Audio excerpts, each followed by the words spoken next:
I did not believe in ghosts until the cemetery proved it could notice me, remember me, and keep a piece of me for later. The first sign was the sound, a soft, wet sob coming from a statue that should not have had lungs. The second sign was worse, because it was personal. It whispered my name in the dark, and no one alive in that place had ever told it to her. 2 days earlier, in full daylight, I had taken a weekend job from a local monument company. Photograph old grave markers at Briar Hollow Cemetery so they could, quote, restoration work. The owner, Mr. Haskins, slid the iron gate key across his desk and said it like a joke, "Do your work before sundown. And if you see the angel, don't look at her face." I nodded and drove out there, thinking I was humoring small-town superstition. Briar Hollow sat where town ended and trees began.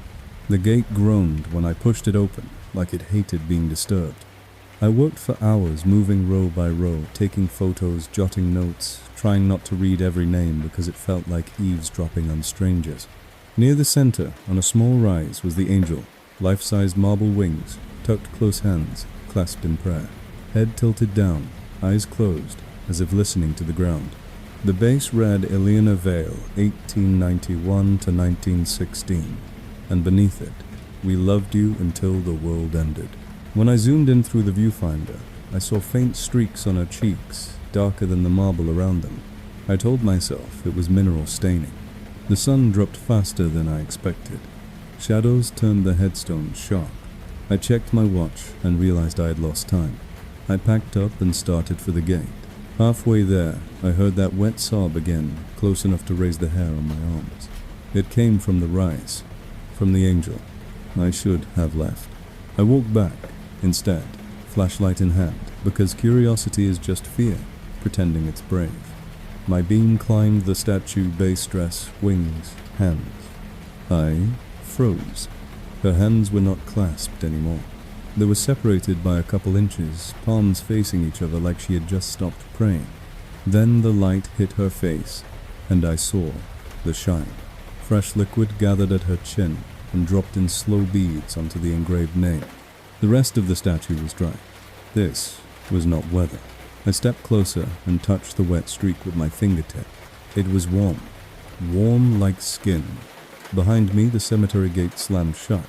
The sound echoed like a gunshot. I ran for the entrance, slipping on gravel hard, hammering so hard my mouth tasted metal. The padlock was on the gate. I had not locked it. My phone showed 1 bar, and then none, like the place was swallowing the signal. Then the whisper came soft as leaves brushing together. Caleb, my name. Clear, careful, and close. I turned my flashlight back toward the rise. The angel's head was lifted now, just enough to feel like she was paying attention. Her hands were open, palms up, as if offering something I didn't want. There was no gap in the fence, just stone wall and dense trees, and the sense that the cemetery had decided I belonged inside it. Behind the gate, the road was empty, but inside the cemetery, the leaves started to shift, like someone was dragging their feet through them on purpose. In that sound, I heard the soft scrape of something hard moving over stone. When I swung the light back, the angel was closer than she had been, enough that my brain had to choose between impossible and run. In the gravel near my shoes, I noticed fresh, bare footprints, each one slowly filling with clear water. The whisper stopped, sounding like a call, and started sounding like an order. "Come see it," said. The only building I remembered was a maintenance shed on the west side. I ran for it. As I ran, the whisper followed, and I realized it wasn't one voice. Sometimes it sounded like a woman. Sometimes it sounded thin, childlike. Sometimes it sounded like many mouths, sharing one word, my name. The shed door was chained. A side window was cracked. I pried it open, climbed in, and slammed it shut behind me. Inside smelled like damp wood and oil. 3 slow taps came from the wall, not the door, as if someone polite was asking to be let in. Tap, tap, tap. On a shelf, I found a spiral notebook labeled Night Watch. The first entries were normal job notes. Then the handwriting tightened, and the notes turned into warnings. Angel cried again. Heard her say my name. Do not answer. Do not look at her face. She learns you. A loose Polaroid fell out. In it, the angel stood on her rise, and beside her was a man, smiling too wide, eyes open, but empty. Under the photo were 4 words. She keeps them with her. The tapping stopped. The silence that followed was worse. A wet scrape slid down the window behind me. A human face pressed against the glass from the outside, pale and swollen like it had soaked too long. Tears ran down its cheeks in thick tracks. Then something taller leaned into view beside it, marble white, dense, the angel close enough that her face should have been clear. I remembered the notebook line, like a command, do not look at her face. I shut my eyes and backed away, but the whispering flooded the shed. Dozens of voices chanting my name like a prayer turned inside out. Caleb, Caleb. The window frosted with a spreading crackle, as if her touch was freezing the world. I felt my thoughts slow, my muscles stiffen, like something was trying to make me stir. Somewhere in that numbness, I understood the trick. If I looked, I would stay. I threw myself toward the door and burst out into the cemetery. Moonlight turned the headstone silver. The paths looked different, wrong, as if the rows had shifted. The angel was no longer on the rise. She stood on the path between me and the gate. Her hands were open, and something dark dangled from her fingers. Hair, a damp clump of it, like a trophy. I ran the other direction toward the stone wall at the back and started climbing. Halfway up, a hand pushed through the soil and grabbed my ankle, cold and impossibly strong. Then another hand surfaced. Then another. The ground around the grave swelled and moved like it was breathing. Voices rose from the dirt, muffled sobs and whispers, and I knew the cemetery was hungry, and the angel was the lock. I kicked free and hauled myself over the wall. I hit the road outside and ran until the lights of a gas station stopped my legs from giving out. A deputy took me back later. The gate was unlocked. The angel was back on her rise, with hands clasped and head bowed, dry as stone, like nothing had happened. 2 weeks later, an envelope arrived, with no return address. Inside was the memory card from my camera, the one I thought I'd lost in the shed. The photos were all there, except the last file, which had been added after I got home. There was a close-up of the angel's face, from inches away. In the picture, her eyes were open, not carved, open.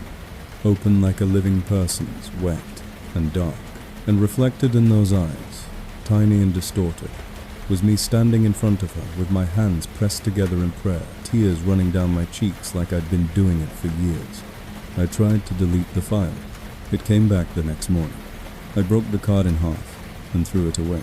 That night, I woke up with my hands pressed together in the dark, my cheeks wet, and the taste of dirt at the back of my tongue, like I had been praying someplace cold and underground. Even now, I can hear her say it. Tonight.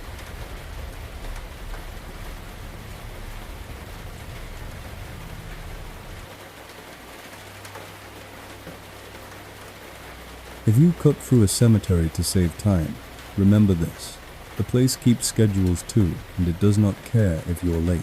I used to treat Maplewood Cemetery like a sidewalk, because it shaved 10 minutes off my walk home from the closing shift at a grocery store.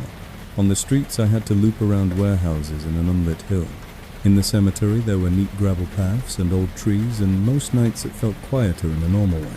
Then, one night, the cemetery decided my shortcut was an appointment. It started with a phone call from an unknown number. When I answered, I heard my own voice on the line, calm and close, saying, "Don't take the shortcut." Then, it hung up. I stood at the south pedestrian opening, with 8% battery left. Rain still clinging to the air, and told myself it was a prank. I stepped inside anyway. The first thing I noticed was the silence, too complete, like traffic and wind had been turned off. Even my breathing sounded rude. I walked faster, eyes on the pale gravel path, aiming for the north gate. Then I saw a light moving between headstones, small and steady like a lantern carried low. Relief hit me, because another person meant normal rules. But more lights appeared behind it, evenly spaced, drifting in a straight line, as if the darkness was producing them. I stepped off the path to let them pass, and kept my eyes down the way you do when you don't want to make trouble. The first lantern came close enough for me to see a pale hand curled around its handle. The sleeve above it was black, but the space where an arm should have been was only shadow. The figure glided past, without a footstep. The next one followed, and the next, all dressed like a funeral from a different century. I risked a glance up at their faces, and immediately regretted it.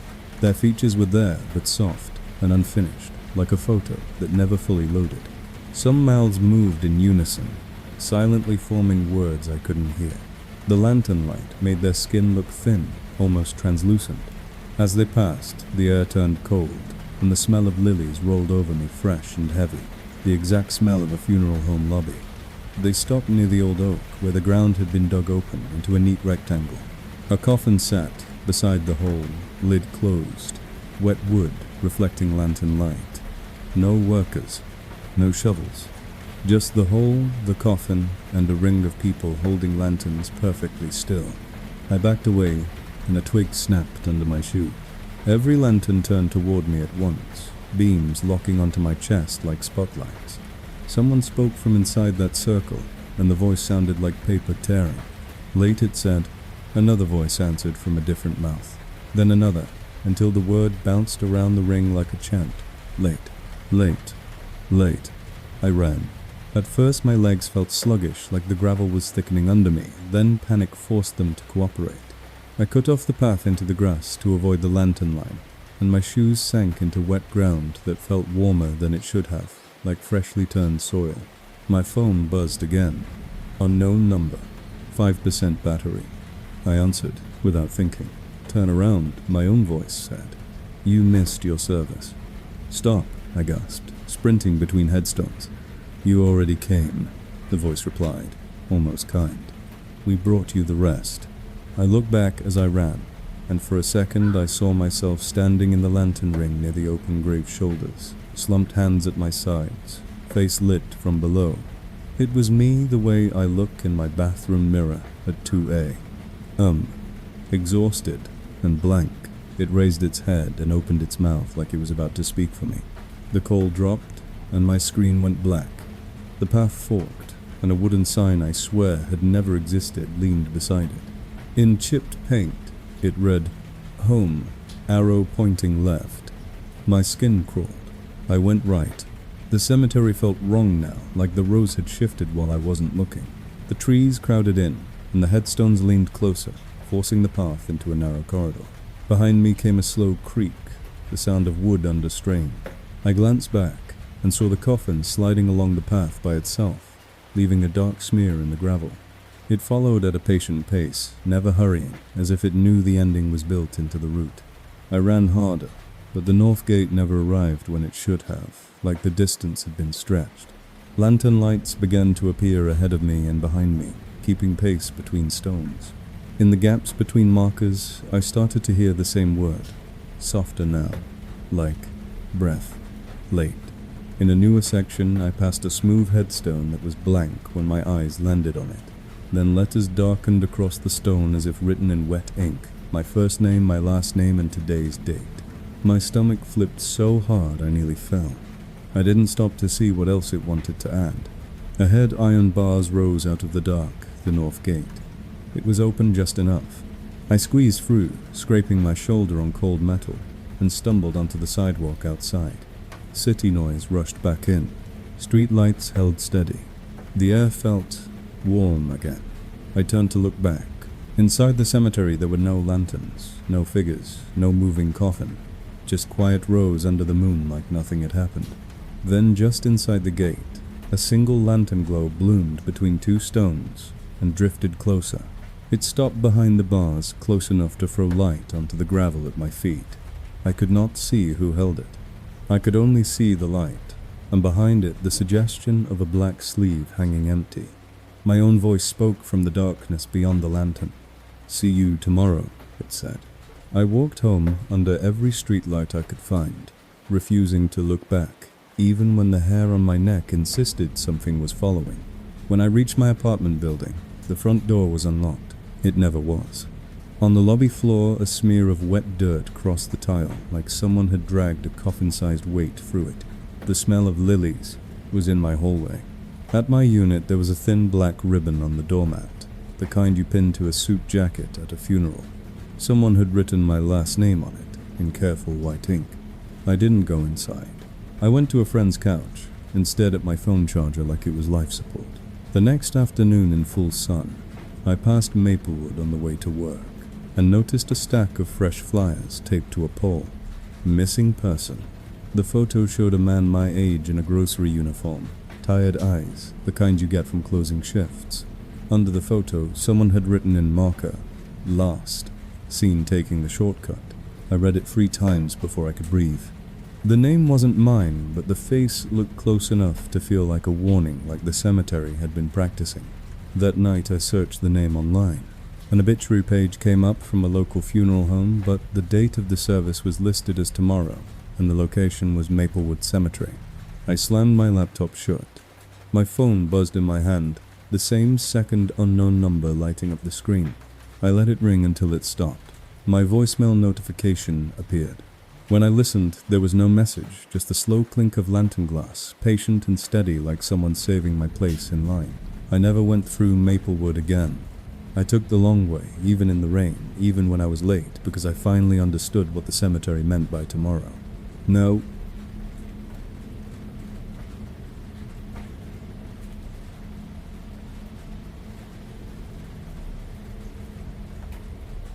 The first time I noticed the fresh dirt, I told myself it was just a damp patch, like seeing a face in a shadow, but then it followed me home, and shadows don't do that. I was logging court-ordered community service at Pinehaven Cemetery after a stupid misdemeanor, mostly raking leaves and resetting flowers knocked over by wind. Late October made the place smell like wet bark and cold metal, and it emptied out at dusk. That evening my headlamp swept across Section D and caught a mound of soil so dark it looked newly poured, sitting on top of a grave, with a leaning stone that read, Marianne Keller. There were no dates, just a line carved under her name, left unfinished. Everything around it was hard and pale, but this dirt was loose, rich and damp, and it carried a sweet rot smell that didn't belong in clean ground. I tried to keep walking, but the beam caught a pale curve in the top layer like a sliver of shell. I crouched, pinched it, and pulled out a fingernail, with a shred of skin still clinging to it. I dropped it so fast my gloves slapped the mound and left my own print in the wet soil. As I backed away, my headlamp caught tiny pale roots or worms twitching at the edge of the mound, recoiling from the light, and the soil shivered like skin when it gets goosebumps. Under the surface, something scraped faint, intimate. The sound of nails dragged across wood from the wrong side of a lid. I ran to the side pedestrian exit and didn't stop until I was out on the street, where the air smelled like normal city exhaust. At home, I showered and scrubbed under my nails until my fingers ached, but when I lifted my hands to my face, I still caught that sweet, wrong scent like bruised fruit. I fell asleep, with a movie playing loud like noise could hold a line once. At 3:12 am, I woke to a granular trickle sand or soil being poured in a slow stream coming from my bedroom closet.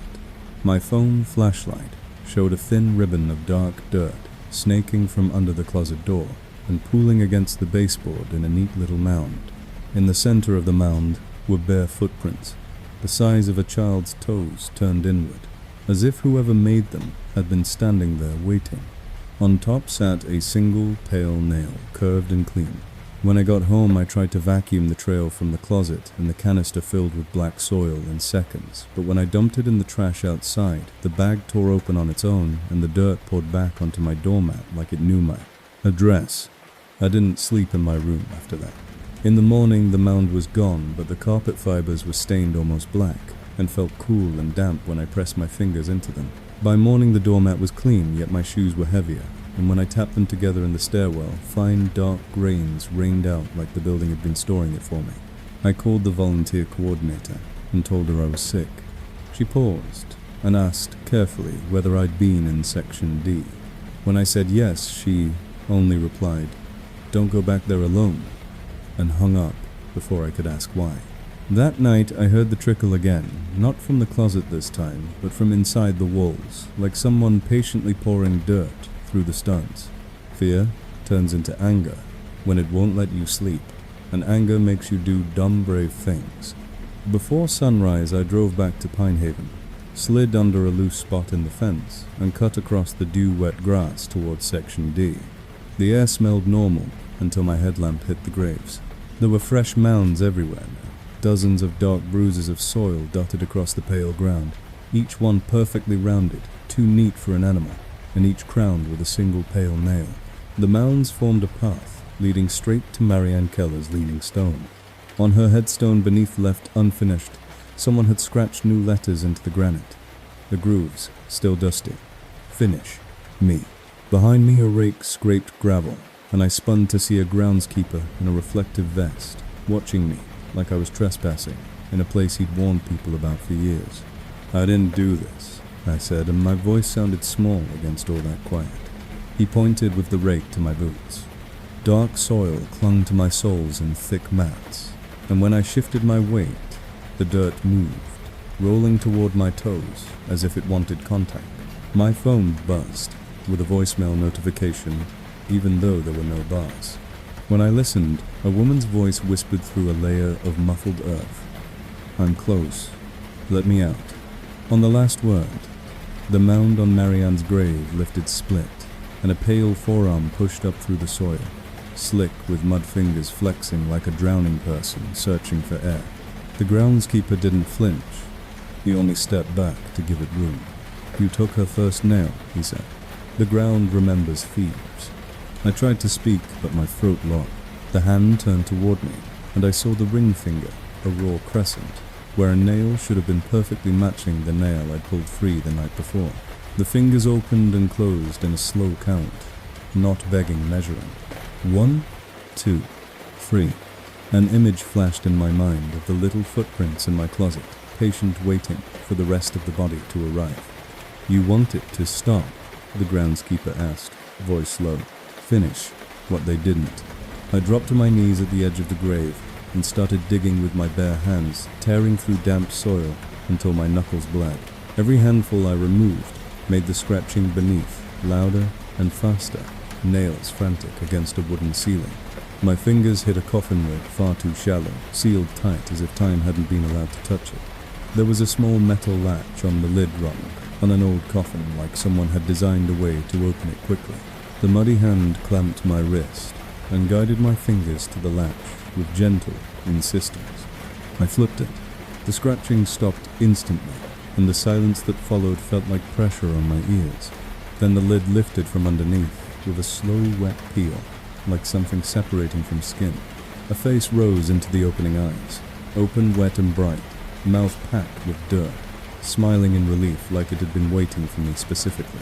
She whispered my name as if we were close, and on that breath, the soil under my nails and on my palms leapt away from me in tiny grains and streamed toward her mouth, as if I'd been carrying her air all night. It felt like being emptied from the inside out. "Good," the groundskeeper murmured behind me.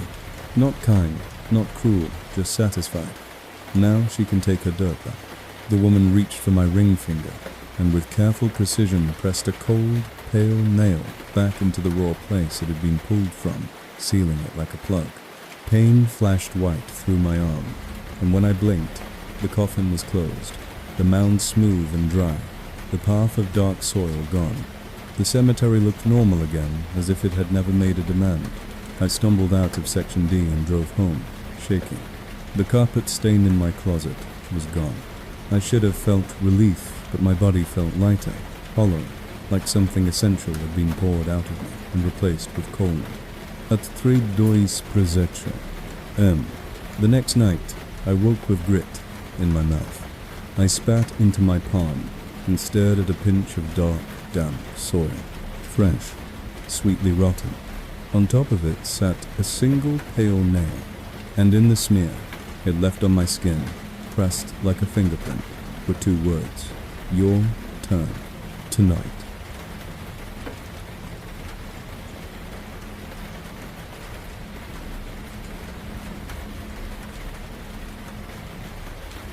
The first time I opened the night watchman's log, it already had my handwriting on the page, and I hadn't even started the job yet.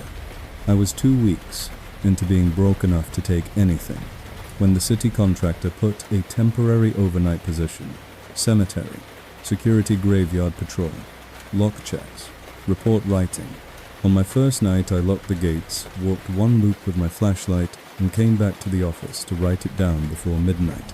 Nothing moved, except a few raccoons, and the river fog rolling in low. Back in the office at midnight, I sat at the desk, clicked my pen, and opened the log to the first blank page. At the top, in neat slanted letters, were 2 lines already written.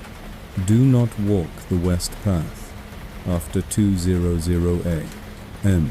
And beneath it, if you hear whistling, do not answer. My stomach tightened because the handwriting was mine, the way I dot my I's and drag the tail on my ear.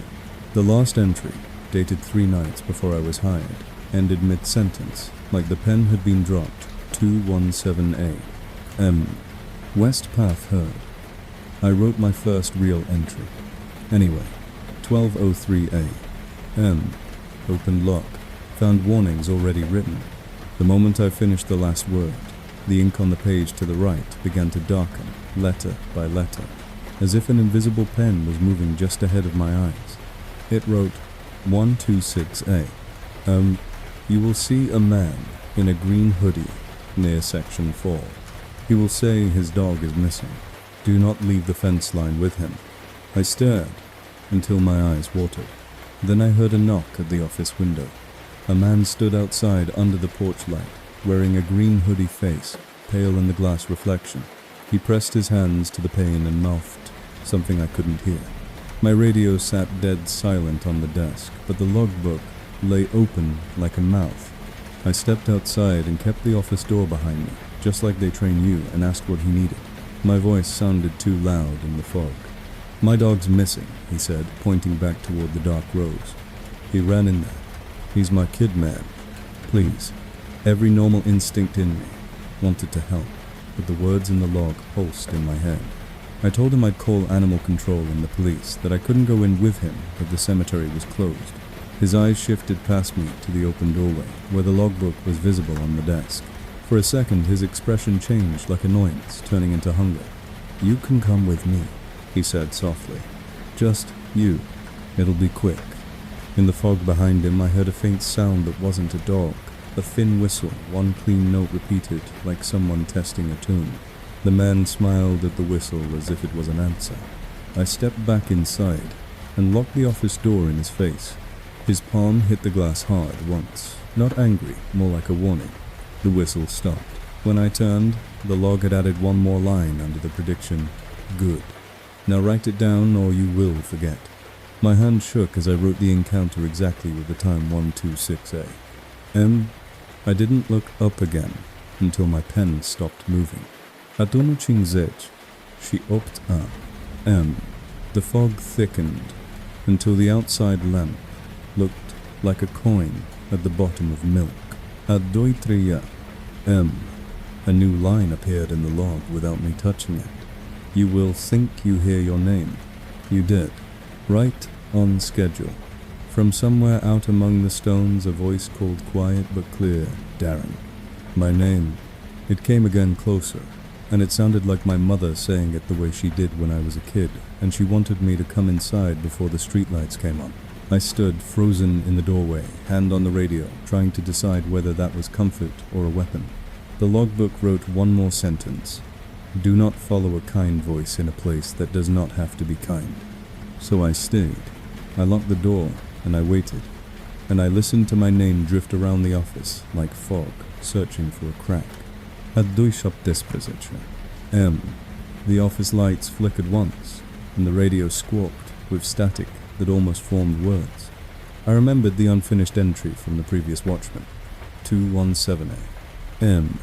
West Path. Heard. My eyes slid to the keys on the wall, and without meaning to, my gaze landed on the tag, labeled West Path. It was smeared with something dark, as if someone had touched it with muddy fingers. The logbook didn't predict this time. It only wrote, you are late. A pressure built behind my ribs, irrational shame like I'd missed an appointment with something that owned my time. I grabbed the radio, told dispatch I was doing a perimeter check, and stepped out despite every warning. The west path ran along the riverside, where the old stones were tallest, and the trees leaned in, and the fog there was colder, wetting my eyelashes. Halfway down the path, I saw a lantern glow between two mausoleums. Low and steady, not a flashlight, not a phone screen. A figure stood with its back to me, shoulders hunched as if reading a headstone. "Sir," I called, doing the official voice, "the one that keeps you brave. Cemetery's closed. You need to head out." The figure didn't turn. Instead, it began to whistle soft and perfect, the same clean note, repeating like a metronome. My stomach dropped because the sound didn't travel like normal sound. It felt like it was inside my teeth. Without thinking, I answered not with a whistle but with my voice. "Hey." The instant the word left my mouth, every headstone around me seemed to tilt in my peripheral vision, like the whole cemetery had leaned closer to listen. The lantern lifted, and for a second I saw the figure's face in profile. Smooth, pale, not quite finished, like wet clay left too long. It turned its head toward me in a slow, deliberate motion and smiled, as if I'd finally followed instructions. My radio hissed, and through the static I heard my own voice whispering from nowhere, "Write it down." I backed up, and the gravel under my heel gave way into soft soil that shouldn't have been there. My boot sank ankle deep into a patch of dark, fresh dirt. The smell was sweet and rotten, and it came with a faint scraping from below nails on wood. I yanked my foot free and ran back toward the office, the lantern glow gliding after me without footsteps. When I hit the porch light, I turned and saw the west path was empty, but the fresh dirt clung to my boot in thick mats like it wanted to be carried. I slammed the office door, locked it, and went straight to the logbook. The page was blank again, as if it had never warned me, as if it wanted me to do the work of remembering. So I wrote everything word for word, until my hand cramped. When I finished, the ink I'd just laid down began to bleed outward into shapes, and the words rearranged themselves into a new entry dated tomorrow night. It read 217A. M. The west path heard him whistle, answered, brought it back, and underneath in my handwriting was a final line I knew I hadn't written. "If you see this, you are still inside." I looked up at the office window and saw reflected behind my own face a lantern glow hovering in the doorway like a patient eye. The porch light didn't flicker. The lock didn't rattle. The glow just waited steady as a clock. And then from the corner of the room a thin trickle began to fall, grain by grain, onto the floorboards, as if something was starting to fill the office from the inside. The logbook lay open, hungry for ink, and I realized the job wasn't to keep people out of the cemetery. It was to keep the cemetery stories in the book, so they wouldn't have to live in me. Tonight.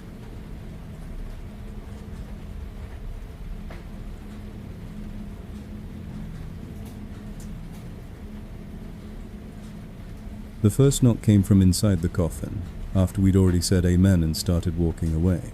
I was the newest hire at a small funeral home, the guy who carried folding chairs and tried not to stare at people when grief made them look like strangers. That afternoon we buried Mrs. Halverson at Ridgeview Cemetery, an old place with maples and gravel paths that crunch loud enough to shame you into speaking softly. The minister finished the final prayer, the family dropped their handfuls of dirt, and Ray, our contracted gravedigger, climbed down to do the last careful work. The first thump was dull, like wood settling. Then 2 quick taps, followed, measured, not frantic. Every head turned back toward the grave at the same time. Mrs.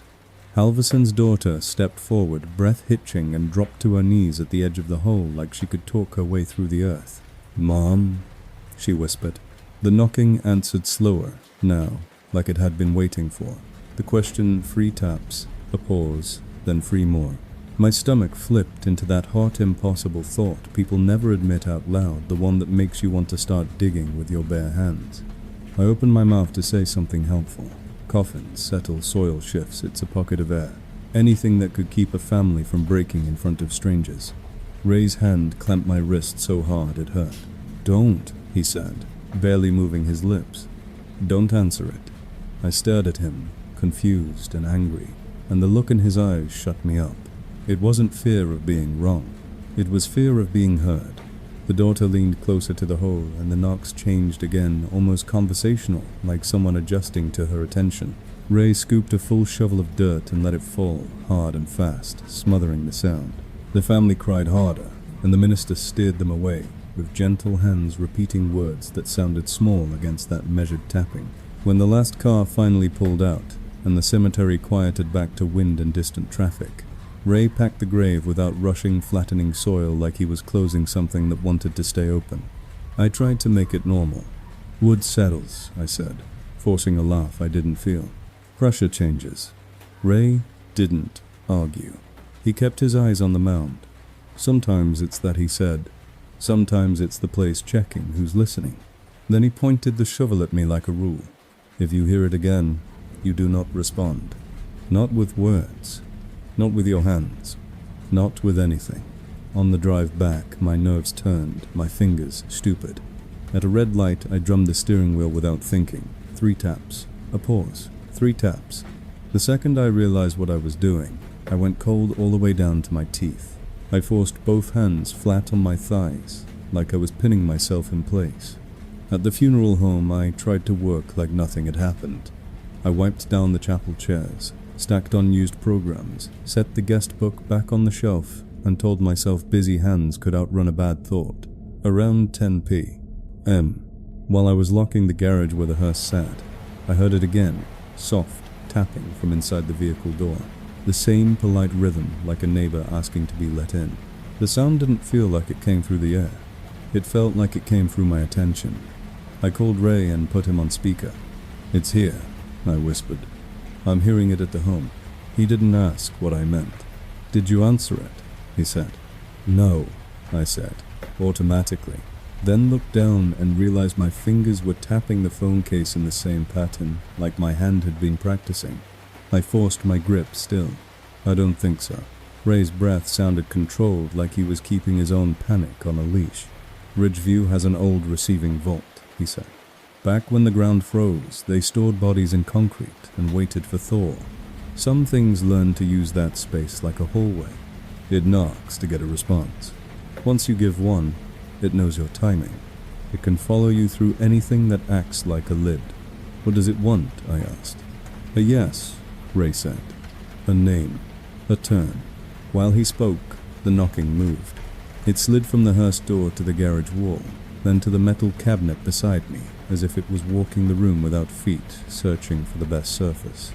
I backed out, locked up, and drove home with the radio too loud. At 2 szapty przeżycia. I woke to tapping inside my kitchen, pipes hollow and wet. 3 taps, pause, 3 taps. It wasn't just sound, it was expectation.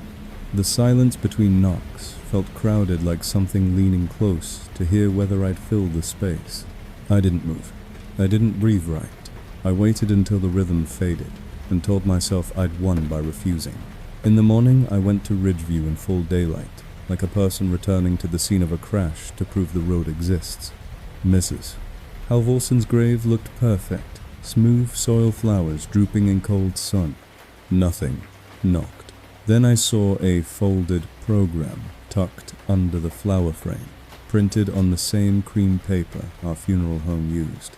On the front in plain black type was my name. Under it, service. Location, Ridgeview Cemetery. Time 2:17 a.m. The bottom line read, "Please arrive on time." I tore it open. Inside was a guest signature line, already filled in with my handwriting. 3 neat taps drawn like punctuation, then the words, "Thank you for answering."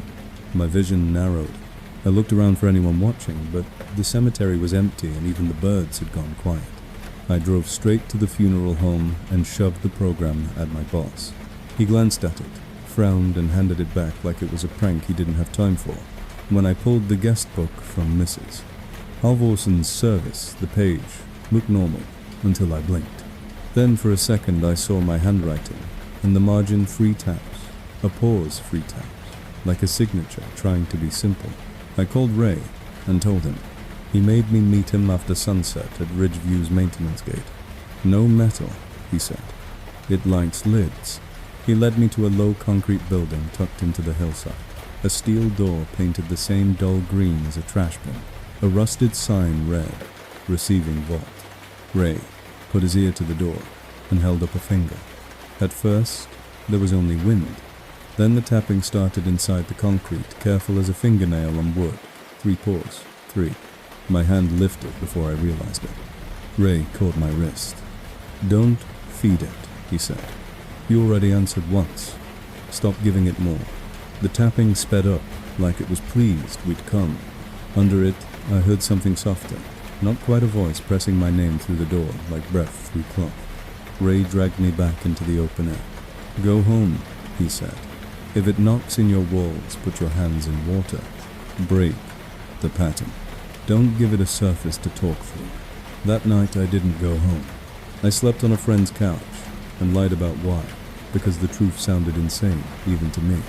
At 2:15 his hallway clock clicked and the knocking started from inside his closet, across from the couch. My friend didn't wake up. The sound was only for me. 3 knocks pause, 3 knocks patient, certain, like someone checking in on an appointment. I opened the closet door with my whole body trembling.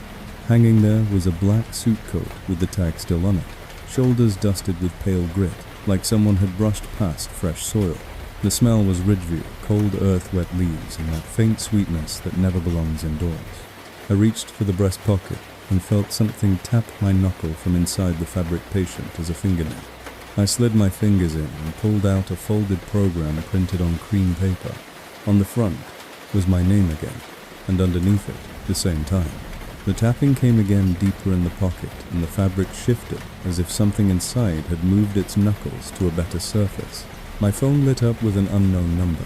I answered on instinct, and all I heard was the same rhythm, crisp and close, as if someone was knocking directly on the screen from the other side. I stepped back, and my ribs answered with 3 involuntary pulses that weren't quite a heartbeat. In the dark TV reflection, my hands were lifting fingers poised to tap back. Behind me, my friend snored untouched by any of it. The closet door eased inward on its own until it clicked shut, soft as a promise. From inside the closet came one last careful knock, then the pause, then 3 more, steady and certain, like someone already seated and waiting for me to arrive on time. Tonight.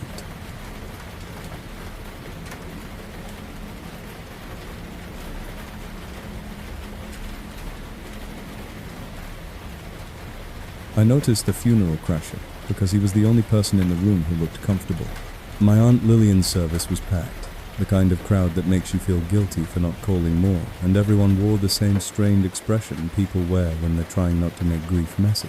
Then there was him sitting 3 rows back, in a black suit that looked a half size too big, hands folded neatly, posture perfect as if he'd rehearsed the moment.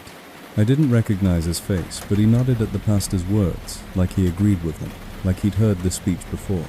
At the reception afterward, while my family tried to eat finger sandwiches we couldn't taste, he approached my mother first. He didn't introduce himself. He simply took her hand, looked her in the eyes and said, "She kept you together, didn't she?" My mother's mouth opened and shut, with nothing to catch on. Then he turned to me and said, "You're the one who found the box of letters in her closet. Don't throw them away." My stomach tightened because he was right, and no one outside our family could have known it. I watched him drift through the room, speaking to people in soft, precise sentences that landed perfectly like keys and locks. He wasn't loud or rude or dramatic. He was worse than that. He was accurate. When the guest book came around, I saw him sign it with a pen that didn't squeak, didn't blot, didn't hesitate. He wrote quickly, then closed the book with a gentle pat, like he was tucking someone in. A cousin whispered, "Who is that?" And before I could answer, my cousin blinked and said, "Never mind," like the question had evaporated on his tongue. I followed the man outside into the cemetery air, needing to put distance between myself and a room full of eyes. The graves behind the church were old, their stones worn soft by time, and the grass had that clipped, careful smell that always feels like denial. The man stood by Aunt Lillian's casket, as if he belonged there. "Excuse me," I said, trying to sound firm. "I don't think we've met." He smiled, without showing teeth. "We've met in the only way that counts," he said. "You saw me. Most people don't. Who are you?" I asked. He glanced toward the church doors where my family moved, like slow shadows behind glass. "I attend," he said simply. "I make sure the right people are present." "You're not invited," I snapped. surprised by my own anger. Invitations are for parties, he said. This is bookkeeping.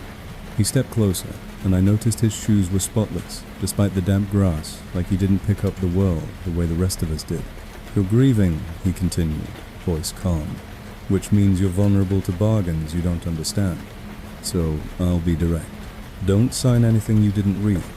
Not today. Not here. I stared at him, confused. I already signed the guest book, I said. His eyes flicked to my hands. Did you, he asked, or did you copy what the room wanted you to do?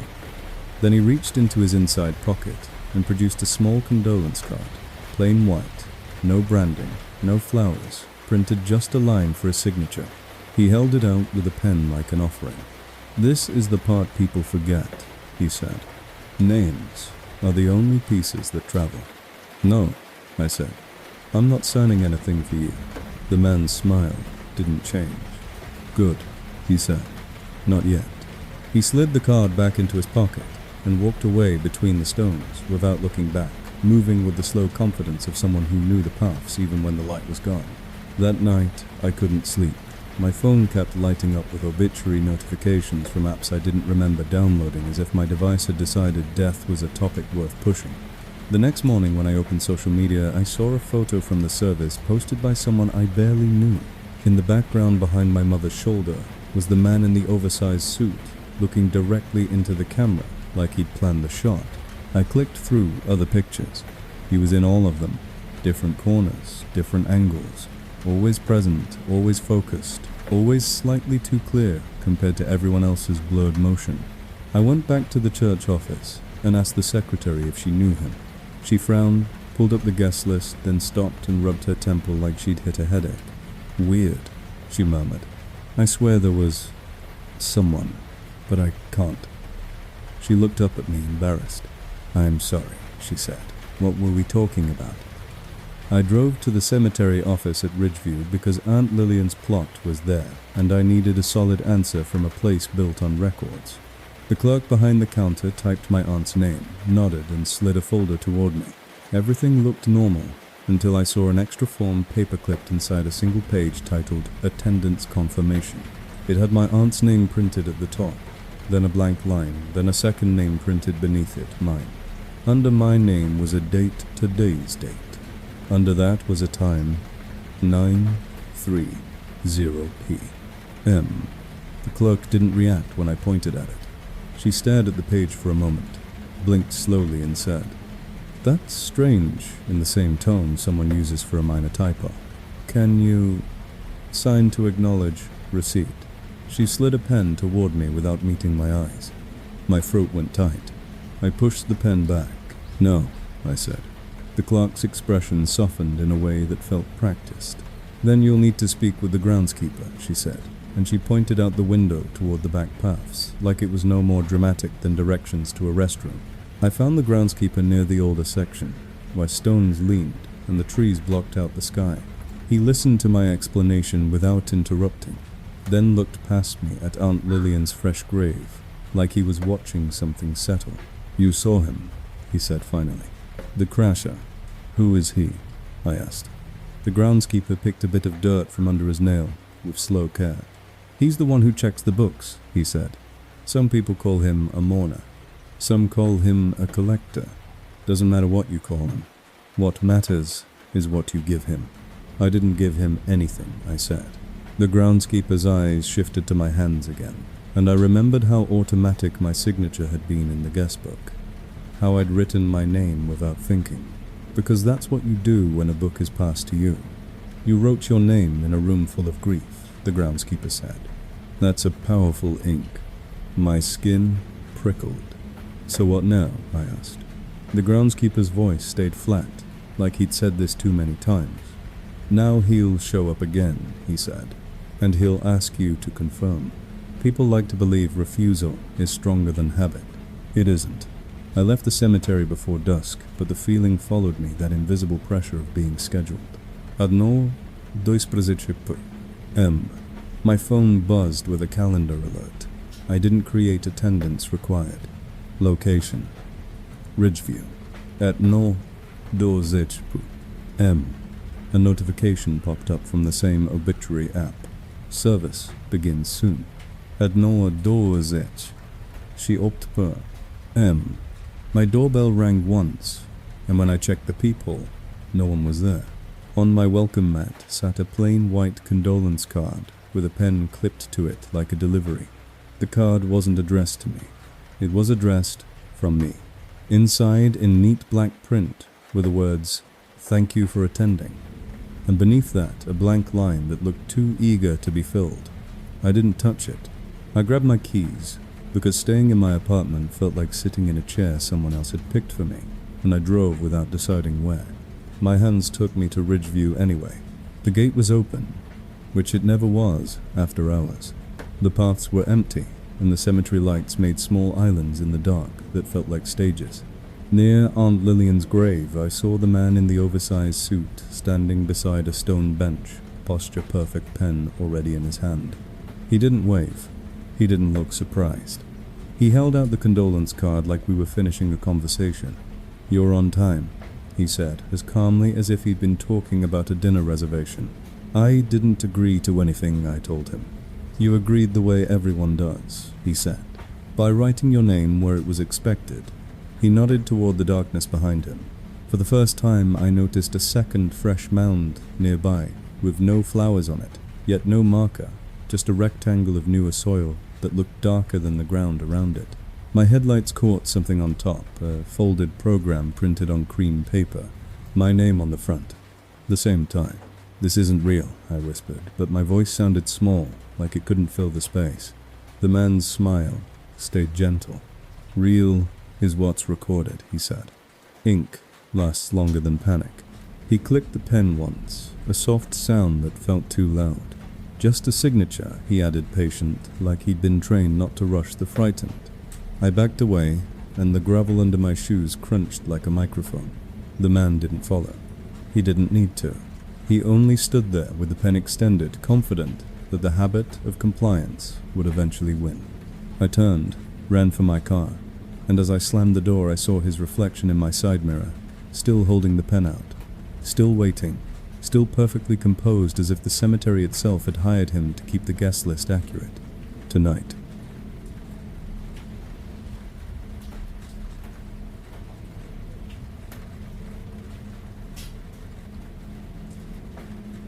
I did not know fog could whistle until the night I followed it into a cemetery that was not on my route.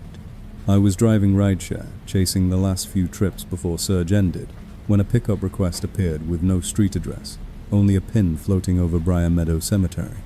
I almost declined. The app said the rider had been waiting 6 minutes, and the name was just a single letter H.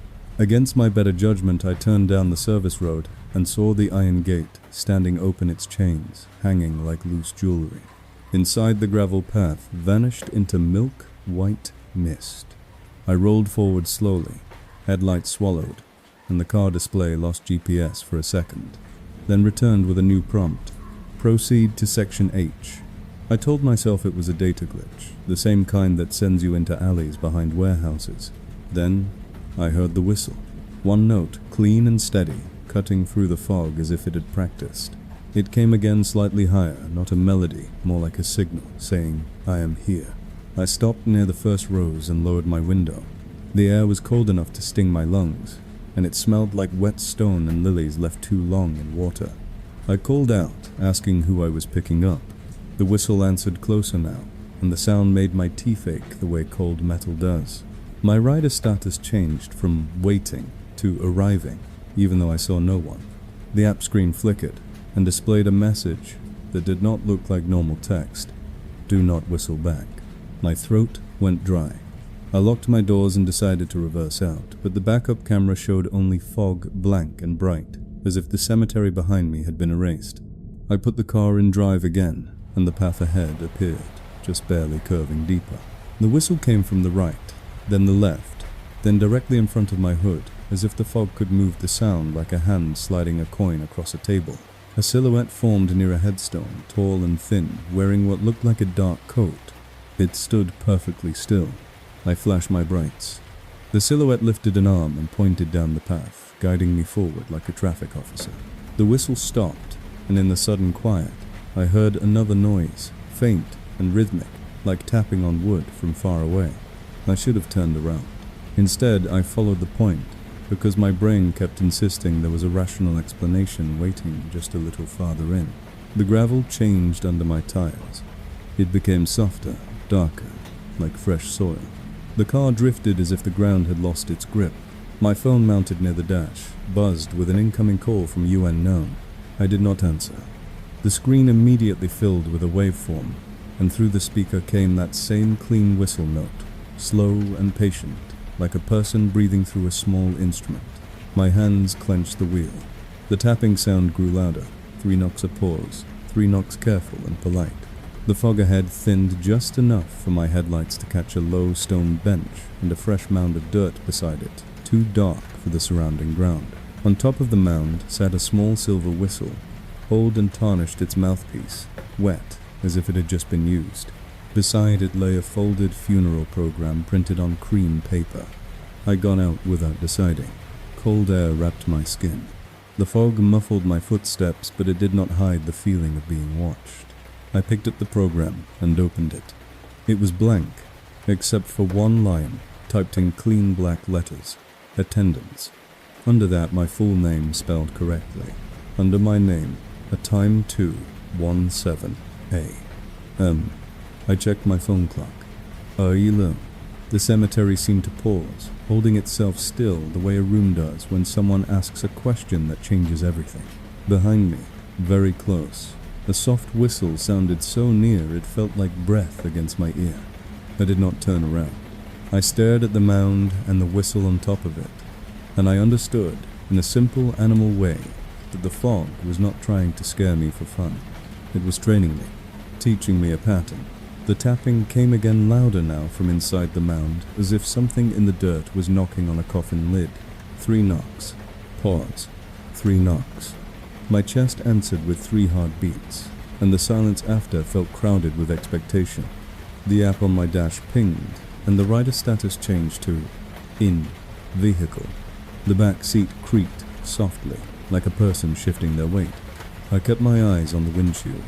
A voice behind me, gentle and familiar, spoke my name the way my mother used to when she wanted me to come inside before it got dark. Then the voice added very softly just one word, whistle.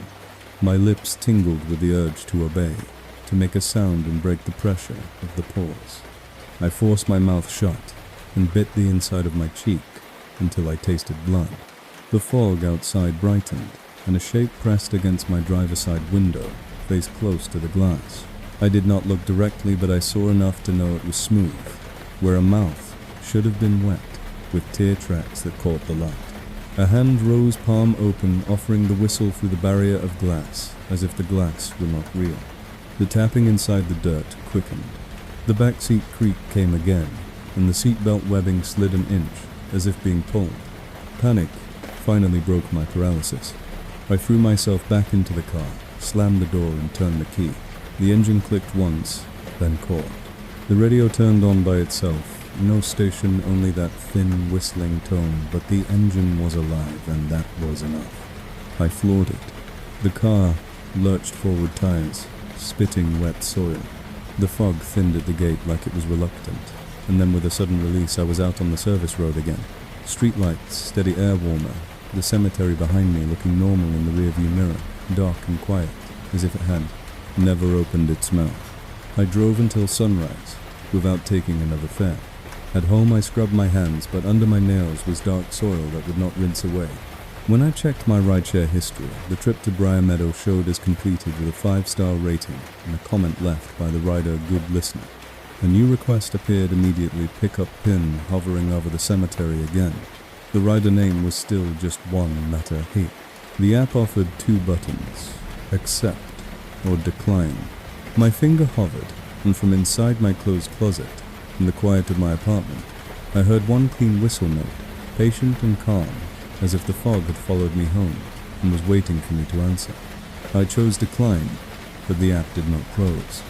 It froze on a spinning circle, then posted a new message in plain text. You heard me. My phone powered itself back on, even after I held the button. and the speaker played one quiet note, the same whistle from the fog, steady as a held breath. In my bathroom sink, the faucet began to drip in a pattern. 3 drops, pause, 3 drops. At 2:06 M, the next night, my calendar created an event I never made. Section H. At 2:17, something tapped from inside my closet door. 3 knocks, pause. 3 knocks, polite as a visitor. The latch clicked, once testing. I kept my mouth shut and put both hands in running water, refusing the air, a rhythm to copy. The whistling stopped, but the silence felt staged, like it was waiting to see what I would do next. When dawn came, there was dark soil under my nails, and my app showed the trip as completed 5 stars. Now, tonight.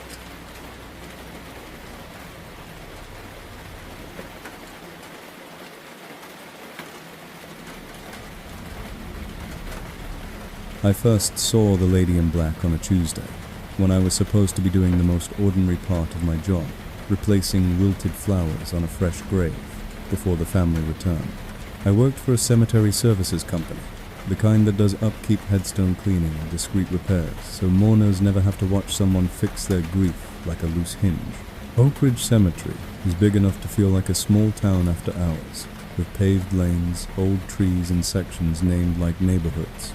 At dusk, it turns quiet, in a way that makes your own footsteps sound like a confession. I was finishing in Section M when I noticed her standing by a new plot at the edge of the path, dressed in a long black coat and a veil that softened her face into shadow. She stood perfectly still, hands clasped at her waist posture, too composed for someone actively crying. I assumed she was family who stayed late. I kept my eyes down, out of respect, and walked past. As I passed, she spoke and her voice was calm, not breaking, as if she had practiced it. She said my name, not loudly, just enough to be certain. I stopped so fast my tool bag swung into my leg.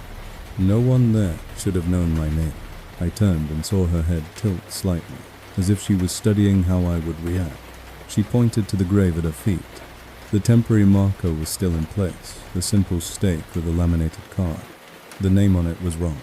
It listed a man I had never heard of, but the burial record in my clipboard said the plot belonged to a woman named Nina Corbett. I walked closer, thinking we had made a paperwork mistake. The lady in black did not step away. She only lifted one gloved hand and tapped the marker once with a slow, delicate motion. The tap sounded too loud in the evening quiet. Then she said very gently, "They put the wrong name. They always do when no one is watching." I swallowed and told her I could check the office records. She nodded, like she had expected that answer. "Good," she said. "Do it now, before night." When I looked up again, she had moved, not walking, just repositioned. Now standing a few feet closer to the path I would take back to the maintenance building, like she was guiding me. I forced myself to keep it professional and walked away. I told myself she was simply a grieving widow who had learned to be calm because she could not afford to fall apart. I told myself the name error was coincidence, that my brain was connecting 2 unrelated strange details because dusk makes everyone uneasy. In the office, I pulled the plot file and checked the printout. The plot number matched my clipboard. The deceased name was Nina Corbett. The temporary marker should have been hers. I grabbed a replacement card, wrote the correct name in thick black ink, and returned to Section M before full dark. The path looked longer on the way back, and the trees leaned in. The grave was still there, smooth soil, the wrong marker still stuck in place, but the lady in black was gone.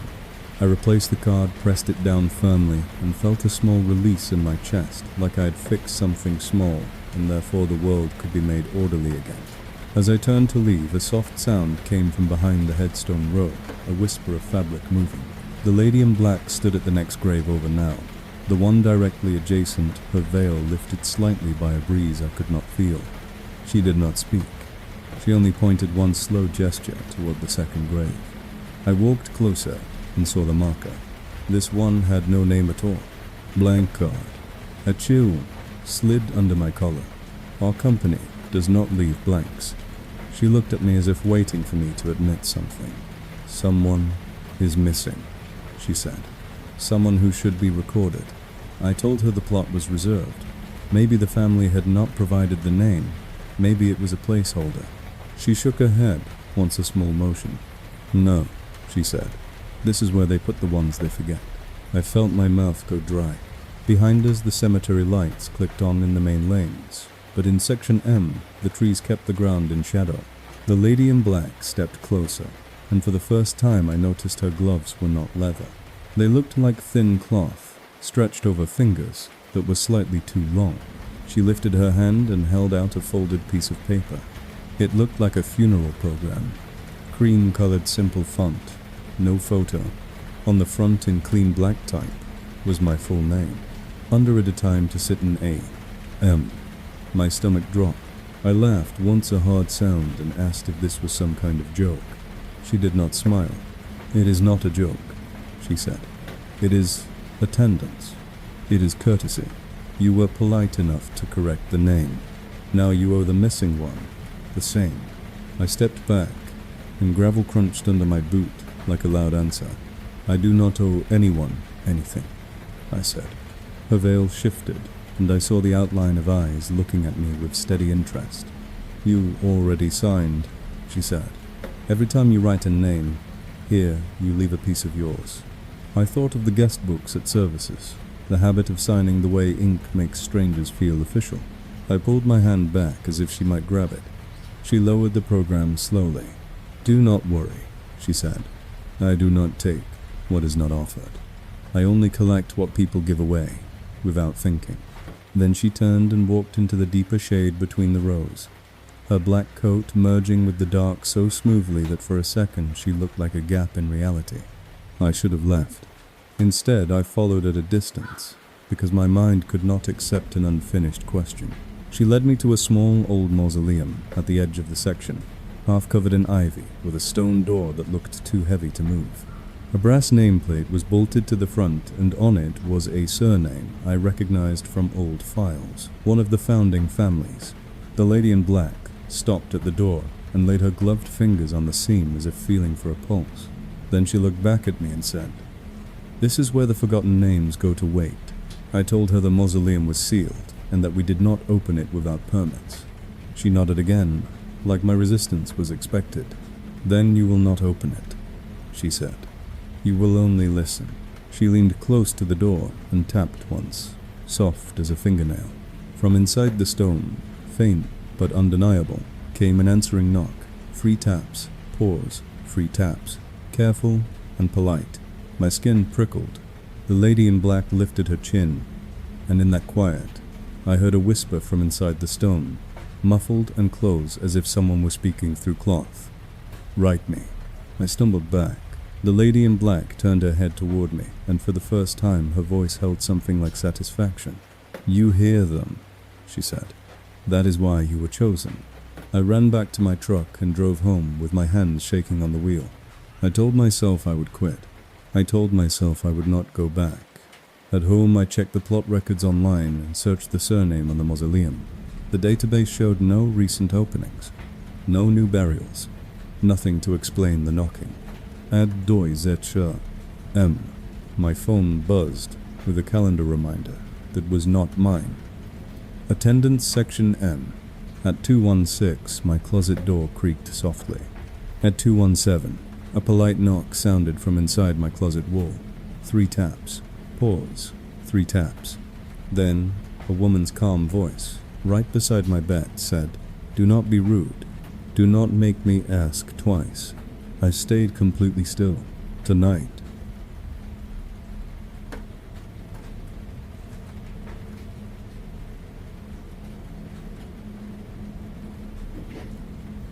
We thought a Ouija board was just a party trick until the cemetery treated it like paperwork. I was 19 cocky in that bored summer way, and my friends and I had a tradition of doing one stupid thing every Friday. That night, it was Briar Meadow, because someone online said the older section had a child's grave that made phones glitch. We parked outside the iron gate and slipped in through a gap where the fence bowed away from the stone wall.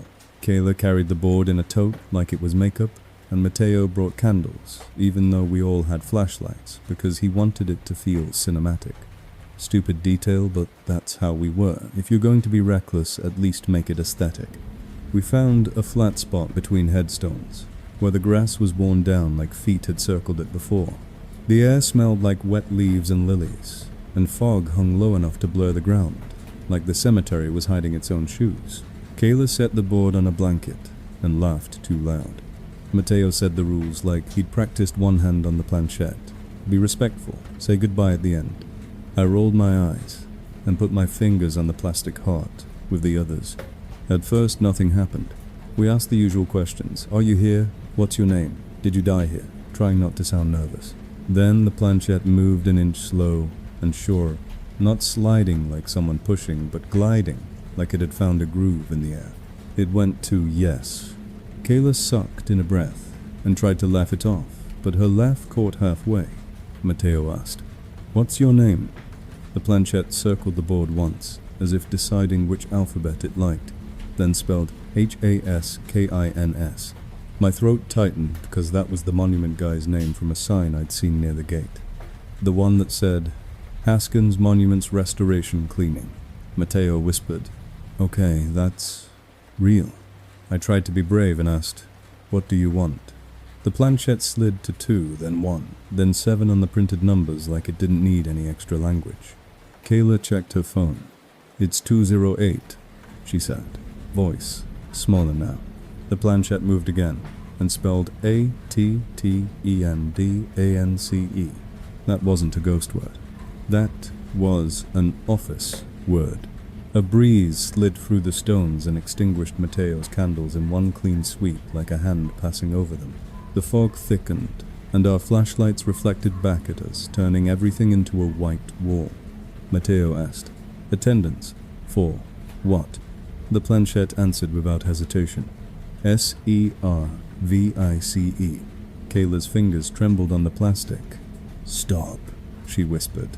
Not to us, but to the board, like it was a person who had gotten too close. I felt a pressure behind my eyes, that heavy sense of being watched from multiple angles. Somewhere in the fog, a thin whistle sounded one clean note that made my teeth ache. Mateo flinched. What was that? The planchette slid to yes, again, like it was acknowledging the whistle as part of the conversation. Then it spelled DONTWHISTLEBACK, which would have been funny if it hadn't been so specific. Kayla yanked her hands away. "We're done," she said, and grabbed the planchette, like she was taking control back. Mateo reached for her wrist. "No, you have to say goodbye," he said suddenly. "Serious." Kayla snapped. "It's a piece of plastic," and tossed it into the tote. The instant the planchette left the board, the fog around us moved, not drifting, but rearranging, as if the cemetery had finally decided where to put its furniture. My phone buzzed with a calendar alert. I didn't create attendance. Required 217A.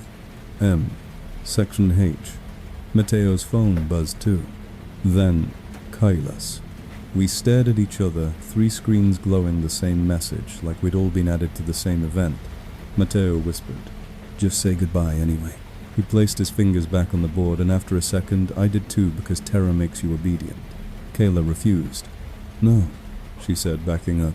"I'm not touching it again." The planchette wasn't on the board anymore, but the board didn't seem to care. The printed letters darkened, as if ink were freshening itself. A new word appeared across the center, where there had been nothing before late. Mateo swallowed and said goodbye out loud. The fog answered with that whistle note, closer like breath, through metal. Kayla turned to run, and the ground under her foot gave a wet slur, like she'd stepped into fresh soil. She screamed and stumbled, and when her flashlight beam hit the grass, we saw it, a rectangle of darker earth in the shape of a grave, perfectly cut with no marker yet, as if the cemetery had prepared it and simply hadn't printed the name.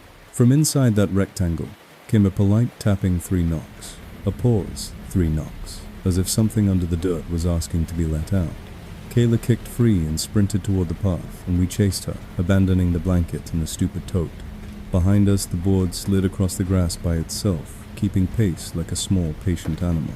It bumped against a headstone and stopped facing us, and I swear the planchette-shaped space in the tote bulged as if something inside wanted to return to its seat. We reached the fence gap and climbed through, scraping our arms raw on cold metal. Outside, the street felt too bright, too normal, and for a second we laughed in relief, like idiots who had survived their own bad idea. Then Matteo pulled his hand back from the fence and stared at his fingertip. On the pad of his finger was black soil that hadn't been there a second earlier, damp and sweet-smelling. Pressed into it like a fingerprint were tiny letters, SAYGOODBYE. At home I tried to sleep, but at 2:16 my phone lit up again with the same calendar event, now showing a check-in button. At 2:17 my closet door clicked once, as if a latch had been tested from the inside. From within the closet came 3 soft taps. A pause, 3 taps, polite as a reminder. I held my breath and stayed still. On my nightstand the screen flashed one last message in plain text, "You didn't finish." And in the dark, very close to my ear, a voice I didn't recognize whispered almost amused, "Goodbye, Isadore. You left it open." The next morning Kayla didn't answer texts. Her location pinged once inside Briar Meadow, then went blank. Matteo showed up, holding the tote we'd abandoned. He swore it was on his porch at dawn, like a delivery. Inside the planchette wasn't plastic anymore. It was dark, wood, damp, with scratch marks underneath. Carved into the back in tiny letters was my full name. We went to the cemetery office to report her missing. The clerk slid a form toward me and said, "Sign here," like paperwork could pull her back. My hand twitched toward the pen, and the wooden planchette in the tote tugged hard like a magnet. I shoved the paper away. Outside, Matteo's phone rang. Caller ID, Kayla. He answered, on speaker. All we heard was 3 knocks. A pause, 3 knocks, then 1 clean whistle. Note held so long it felt like breath. At 2:16 that night, my calendar alert changed by itself from attendance required to checked in. At 2:17, something tapped from inside my closet door. Free pause, free polite as ever, but it sounded like a reply, like I'd already answered and didn't remember. I opened the closet and found a black coat hanging there, damp at the hem with cemetery soil. In the pocket was a folded cream program. Under my name it read, "Thank you for opening the door. Tonight."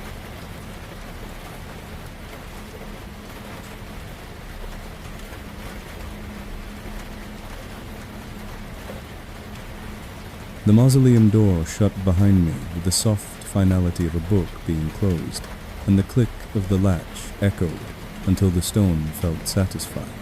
I wasn't trespassing for thrills. I was the cemetery's after-hours responder, the guy who checked alarms when motion sensors tripped. Oak Ridge had a row of old family mausoleums along the tree line, and the newest alert came from the oldest one, a stone box half swallowed by ivy. My flashlight found the brass plate Corbett family mausoleum, and beneath it a warning, "Do not enter without authorization." The outer chain had been cut clean, like someone wanted access, not chaos.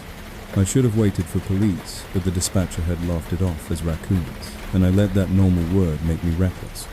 I unhooked the chain, pulled the heavy door open, and stepped inside. Cold air rolled over my face, smelling of wet limestone and lilies left too long in water. The interior was a narrow hallway with shelves on both sides, where sealed niches held coffins behind metal plaques. Names, dates, little phrases. A history written in brushed brass. I radioed my location, said my name, as protocol demanded, and that was when the door moved. It didn't slam. It eased, shut, patient, like it had been waiting for the sound of my name to know where to aim. I turned, grabbed the handle, and felt it refuse. The latch was on the outside. My phone showed no service. The radio answered with static that rose into one clean whistle note, steady as a held breath. At the far end of the hall sat an inner door, stone and iron, with a ring handle the size of my palm. When I reached it, the ring was warm as if a hand had just let go.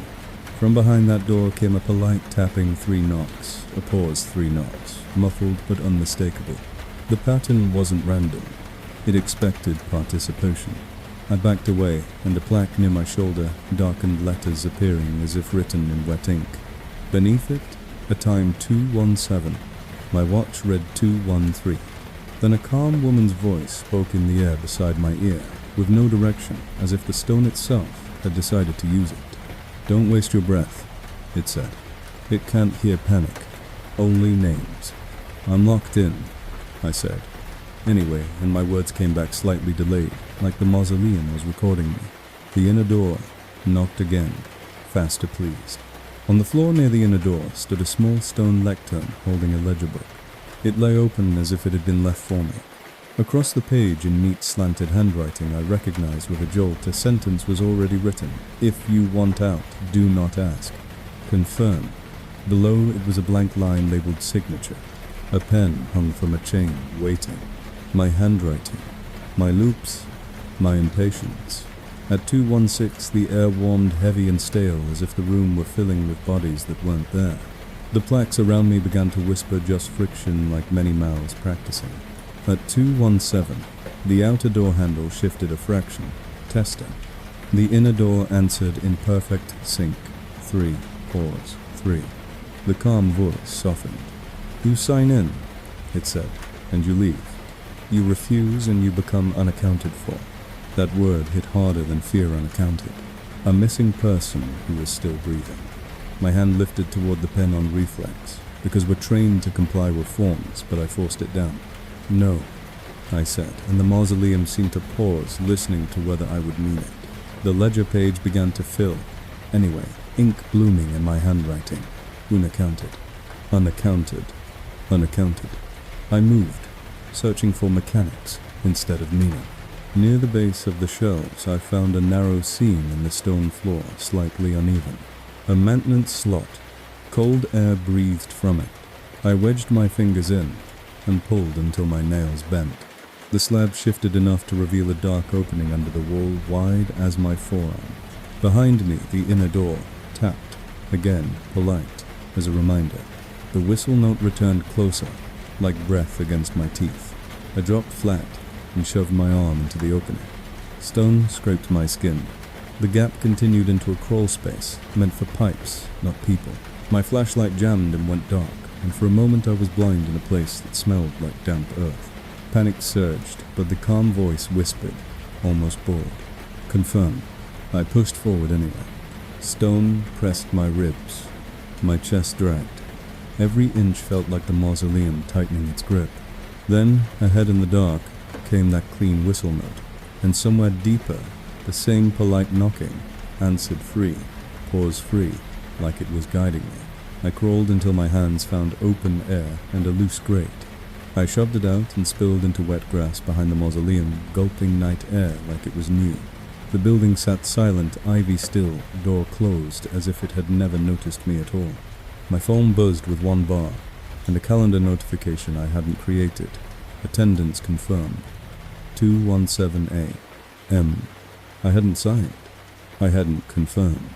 But when I looked down at my palm, black soil was ground into the lines of my skin like ink, and in it pressed, like a fingerprint, was my signature, perfect and complete. I scrubbed my hand under the sink until the skin went raw, but the black grit only smeared into darker lines like ink already under the surface. Back at the security office, I opened the incident binder to write a report. It was already open on the desk. On the top page in my handwriting, tonight's date was written twice, and beneath it, Corbett Mausoleum, entry confirmed, 2:17 a.m. I hadn't written it, and yet the file was neat signed at the bottom, with the same signature stamped into my palm. The office phone rang with no caller ID. When I answered, the only sound was one clean whistle. Note held steady until my eyes watered. Then 3 taps against the receiver. Pause. 3 taps, as if the call itself had become a surface.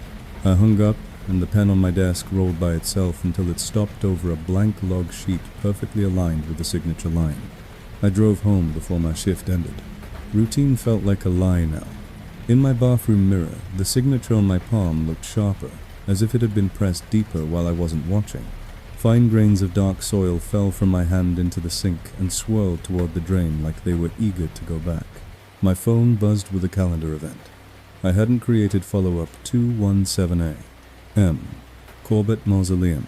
There was no option to decline, only a button that said check-in. I powered the phone off. At 2:16, it turned itself back on. At 2:17, my bedroom closet door clicked. Once the same careful latch test I'd heard on the mausoleum, and cold air leaked through the seam, smelling of wet stone and lilies. Then the knocking started from inside the closet. 3 taps, pause, 3 taps, polite as a clerk, clearing their throat. I didn't answer. I just watched the knob. Slowly it warmed the way the ring handle had been warm, as if a hand on the other side had been waiting there the whole time. A calm woman's voice whispered through the door, close and precise. "You crawled out, but you didn't check out." The latch clicked again, and I understood the worst part wasn't being trapped inside stone. It was learning that a door can follow you anywhere, as long as it knows your name. In the darkness, the closet panels looked paler, veins like marble appearing beneath the paint, and my phone screen lit by itself, hovering over check in waiting. And I swear I heard it smile too, tonight.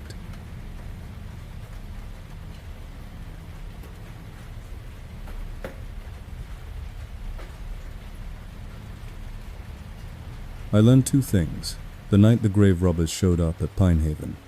Criminals will do anything if they think nobody is watching, and the cemetery counts them as guests anyway.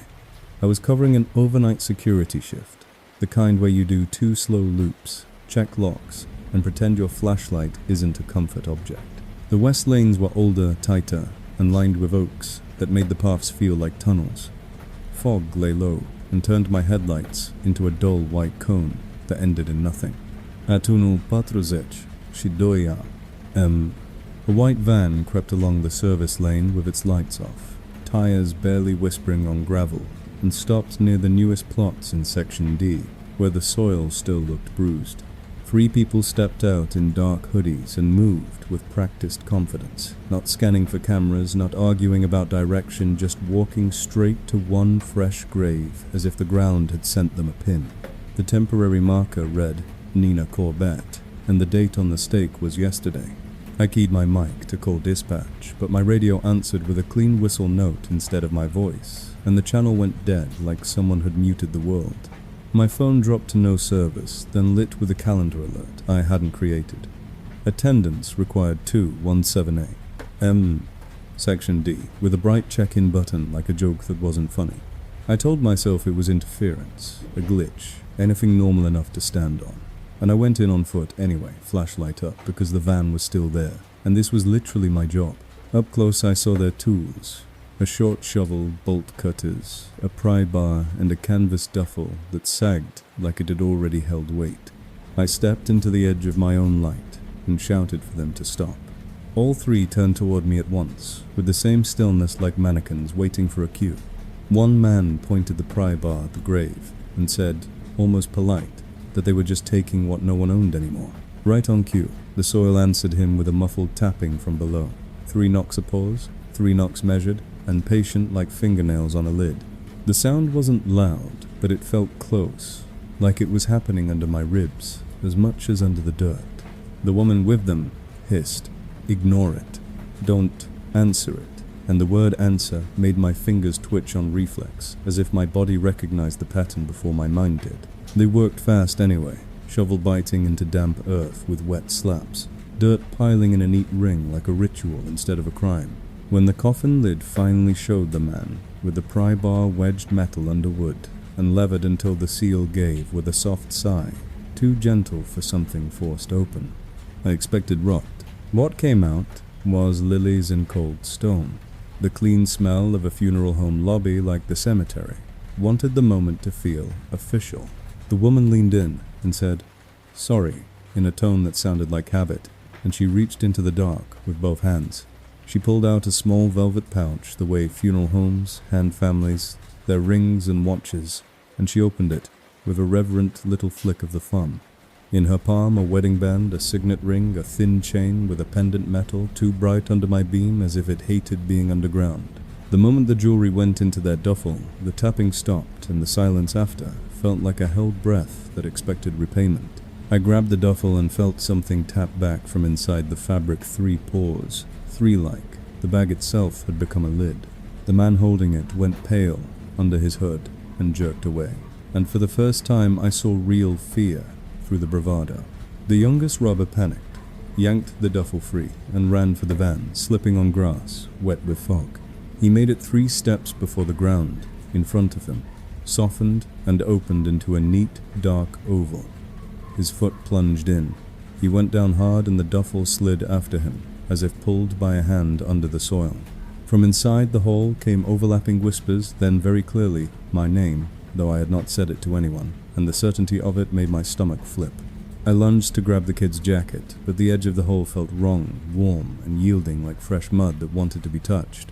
The woman tore off her glove and stared at her palm black soil pressed into her skin in the shape of a perfect signature, as if she'd signed without a pen and only just noticed.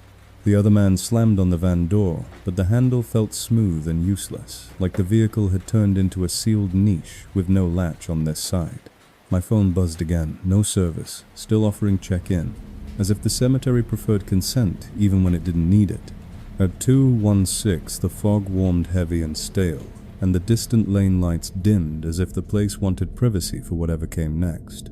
At 2:17 everything went still for one silent second, waiting for a response, and the hole widened anyway, with a soft tearing sound as the younger robber slid down out of sight, swallowed without splash or struggle, just gone.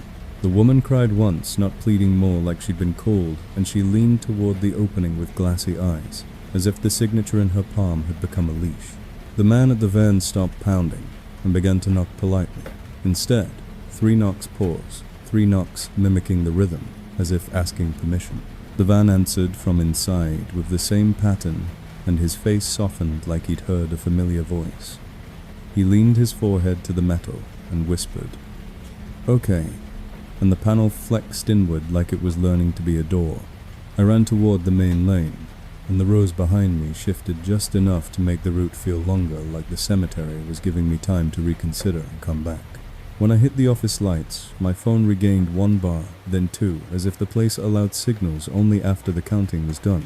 Police arrived at 3:05 to an abandoned van parked neatly in the service lane, a grave smoothed and squared as if untouched, and no footprints leading away except mine. A deputy listened to my story with the careful face people use when they're deciding whether you're lying or losing it, then asked me to write a statement and slid a form toward me with a signature line that felt like a trap. Before I could answer, I saw the incident log already open to tonight's date, and in handwriting that matched mine, an entry had been written: Grave Robbers Section D attendance. 3. Checked in 2:17. The deputy kept talking, but from the closed filing cabinet beside the desk came a soft, careful tapping 3:3, and he didn't react, as if the sound belonged only to me. I refused the paper, gave a verbal statement, and left before procedure could corner me into ink. In my car, a small velvet pouch sat on the passenger seat, damp at the bottom, with black soil, like a delivery I hadn't requested and couldn't return. Inside was a single ring etched with tiny letters: "Thank you for observing." I threw it into a gas station trash can under bright lights. When I washed my hands, black grit stayed in the lines of my skin like ink, and my fingers kept curling into a knocking shape as if the pattern had moved in and started living there. Even the sink drip fell. 3, pause, 3 soft 2. But at 2:16 the next night, my calendar created a new event on its own. Follow-up Section D, 2:17. And from inside my closet, very politely, something knocked in the dark. Tonight.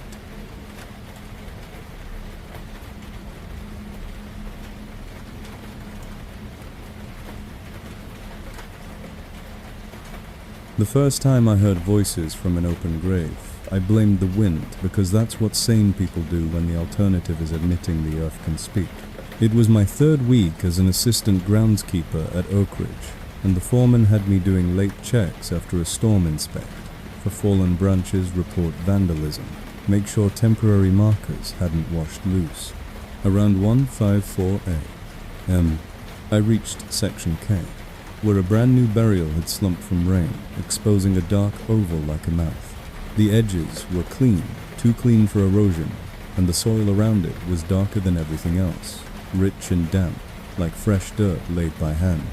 I knelt and shone my light down, expecting collapse in water, but the beam caught a coffin lid just beneath the surface, scraped pale, where mud had slid away.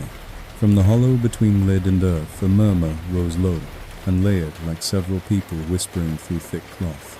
At first it was only sound, then one voice separated itself and said, "My name calm and certain," the way someone says it when they already know you'll answer.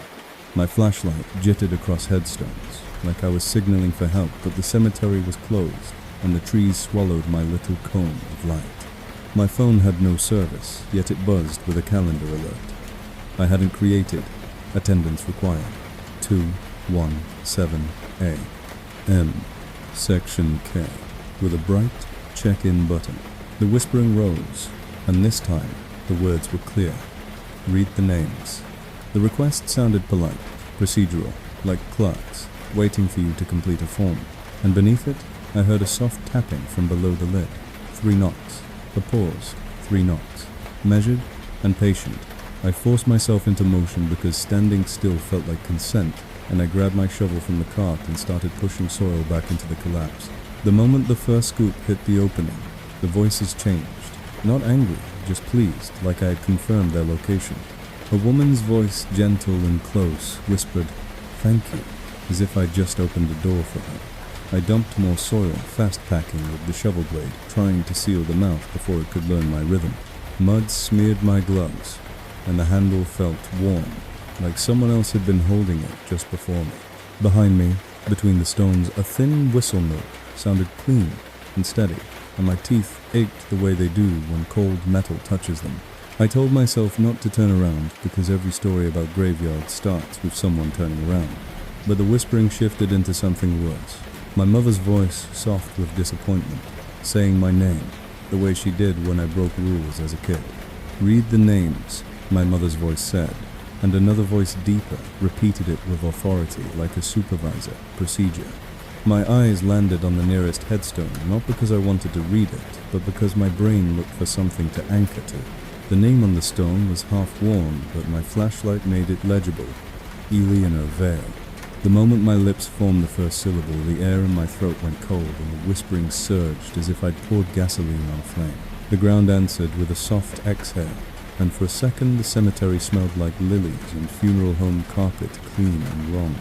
Headstones around me began to tick softly, not with sound but with attention, as if the whole section had leaned in to hear the first name on a list. The whispering multiplied voices overlapping in different ages, different accents, all repeating names in fragments, like people trying to remember themselves. In the fog beyond my beam I saw shapes, standing still between rows, too straight to be trees, too quiet to be animals, faces hidden by distance and milk-white air. My phone screen brightened on its own, and the check-in button pulsed once impatient, as if it didn't like hesitation. A folded cream program lay at the base of the headstone I'd stared at, though I hadn't seen it seconds earlier. On the front, in plain black type, was my full name, and the time 217 A.M., and beneath that one line, next name. I tried to call the foreman anyway, because even in terror your mind grabs for hierarchy, but the call failed, and my voicemail icon appeared without service, like the cemetery preferred messages that couldn't be traced. When I listened, there was no speech, only the same tapping pattern against the receiver. 3, pause 3, as if the phone itself were a lid. I clamped my mouth shut and shoved the last soil into place until the opening was gone, leaving only a dark patch that looked normal if you didn't stare too hard. For a moment the voices dimmed, not gone, just moved back like a crowd, taking a seat and waiting for the next part.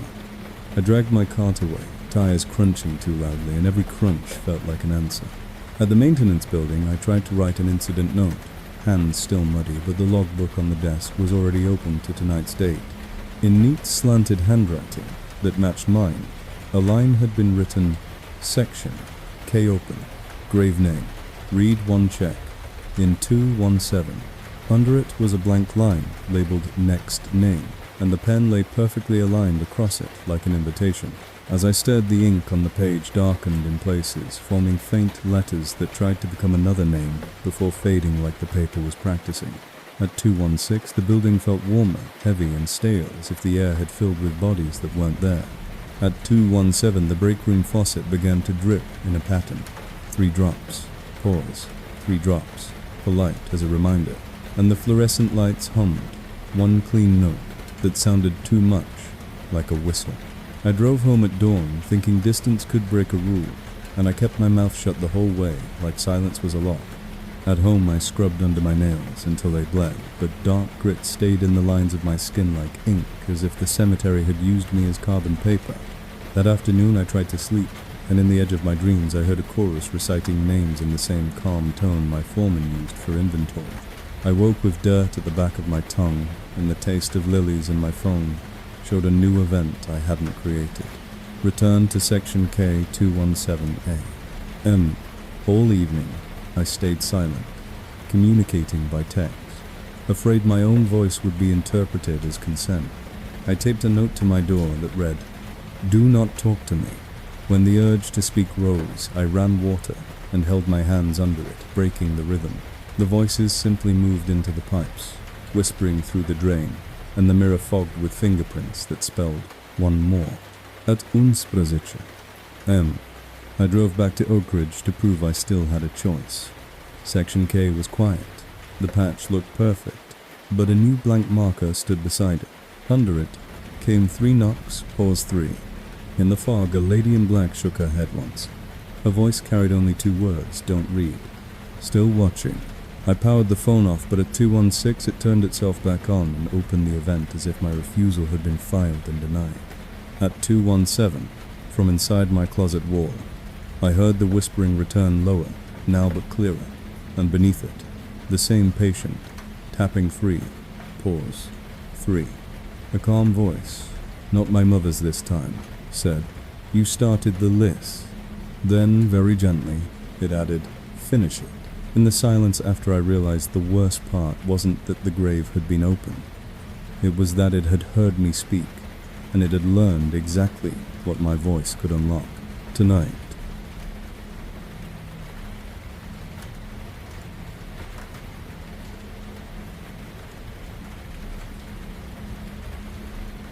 they told me it was an emergency burial, the kind they do when paperwork can't wait, but the cemetery doesn't do anything quickly unless it's hungry. I was on call for the county medical examiner's transport crew, mostly moving sealed bags from hospitals to storage, nothing romantic, nothing haunted, and I'd learned to keep my feelings behind procedure. At 1:40 și 1 a.m., my dispatcher sent an address that wasn't a street, just a pin. Briar Meadow Cemetery, Section H. The notes read, "One coffin, no family, no service discreet." That last word always meant trouble. The night air was damp and warm for the season, heavy with the sweet smell of lilies that never quite belongs outside. When I rolled up to the iron gate, it was open. Not unlocked open chains, hanging like someone had stepped through in a hurry. My GPS stuttered, then rerouted me deeper into the grounds, as if the cemetery were the only place that mattered. I should have called it in. Instead, I drove the service lane headlights swallowed by a low white fog that made the headstones look like teeth. At the fork, a new sign stood where I swear there hadn't been one last week. Section H arrow pointing left, paint still wet enough to shine. I followed it. In a small clearing, I found the truck I was supposed to meet, an unmarked black hearse engine. Off lights, off, parked, perfectly straight, as if it had been placed there. Beside it stood a man in a dark coat with gloves and a clipboard posture, too composed for 2A. He didn't introduce himself. He only checked my name off a list without asking for ID like he'd been expecting me. "You're late," he said, calm as a clerk. I glanced at my dash clock. I got here as fast as I could," I said. He didn't react. He pointed his pen toward the ground. That's when I saw the hole. A fresh grave, neatly cut edges, sharp soil piled in a clean ring like a frame. No marker, no flowers. Just dark, wet dirt that looked richer than the rest of the section, as if it had been brought from somewhere else. My phone buzzed once, though it showed no service. A calendar alert I hadn't created filled the screen midnight. Burial 217A. Section H. With a bright check-in button, I hit dismiss. It came back. The man with the clipboard watched my thumb move, as if he cared about my choice. "No family," I said, trying to keep my voice professional. "So who's authorized?" He finally looked up. His eyes were wrong, in a way I couldn't name, too still, like glass. "Authorization is recorded," he said. "That's what matters." From inside the hole came a soft tapping 3 knocks, a pause 3 knocks, measured and polite, like someone on the other side of a door waiting for a response. My throat tightened. The clipboard man didn't flinch. "Do not answer," he said almost gently. "Just do the work." The hearse's back door eased open by itself with a quiet click. Not a mechanical pop, more like something releasing. Inside sat a plain pine coffin. No handles, no ornament, just a box that looked too new to be comforting. The clipboard man handed me a form. There was no letterhead, no case number, just a line that said "Receipt of Remains" and a blank signature line under it. My pen hand twitched on reflex because paperwork is a muscle memory, but the tapping from the grave lined up with my heartbeat in a way that felt like a trap. I shook my head. "I don't sign without a case number," I said. He nodded once, as if he'd expected resistance. "Then you confirm another way," he replied, and he pointed to the coffin. "Carry." The fog thickened around the clearing, muting everything outside our little island of headlights. I touched the coffin lid with my palm to slide it forward, and the wood was warm, as if someone inside had been holding it. Beneath my hand, the coffin answered with the same pattern. 3 knocks. A pause. 3 knocks. My mouth wanted to say something, anything to break the pause, but I clenched my jaw and lifted instead. The coffin was heavier than it should have been for one body. It pulled at my shoulders like it contained wet earth more than flesh. The clipboard man helped without grunting, like weight didn't apply to him. Together, we carried it over the lip of the grave. The moment the coffin hovered above the hole, the tapping stopped, and the silence that replaced it felt crowded, expectant, like a room holding its breath during a head count. "At 217, the man said, looking at his watch. "We lower." "Why 217? I asked, before I could stop myself. He offered the smallest smile. "Attendance," he said. "Everyone has a time." My phone's screen lit again on its own. The check-in button pulsed once, impatient. In the fog beyond the headlights, a thin whistle note sounded one clean tone, steady as breath, and it made my teeth ache, as if cold metal had touched them. The clipboard man's gaze shifted toward the sound like he'd received a confirmation. "Lower," he repeated. We lowered the coffin. As it sank, the air inside the grave felt warmer, stale, like a closet that had been shut too long. I heard a whisper rise from the hole, layered voices under the fog. Then one voice separated itself and spoke my full name, cleanly, as if reading from a form. My hands almost slipped. I caught myself and kept my mouth shut. The coffin settled with a soft thud. Immediately the soil around the grave shifted, with a damp sigh, as if relieved. The clipboard man handed me a shovel. "Seal it," he said. I stared at him. "This isn't a service," I protested. "There's no permit posted." He turned his clipboard so I could see the top page. It wasn't a permit. It was a list of names with times beside them. The last line was mine. R.E.T. Next to it, a check mark. "Recorded," he said. "Now complete the closure." The tapping started again, not from the coffin this time, but from inside my own chest, like my ribs had become a lid. 3 pulses. Pause. 3 pulses. I stepped back, shook my head hard, and forced my hands to move. I shoveled dirt fast, letting it fall heavy, smothering the hole before it could ask me anything else. Each scoop made the fog around us feel thicker, like the cemetery wanted privacy. When the mound finally smoothed over, the whistle note faded, satisfied. The man with the clipboard stepped back, looked down at the fresh soil, and wrote something. "Check out," I said, desperate for normal words. "Where do I check out?" He looked at me the way you look at someone who doesn't understand the system they've joined. "You don't," he replied. "You only stop being late." He turned toward the hearse. The vehicle's lights came on by themselves, then the engine started without a key sound. The man climbed in, and before the door closed, he held out the form again, signature line, waiting. "Receipt," he said. I didn't take the pen. I didn't sign.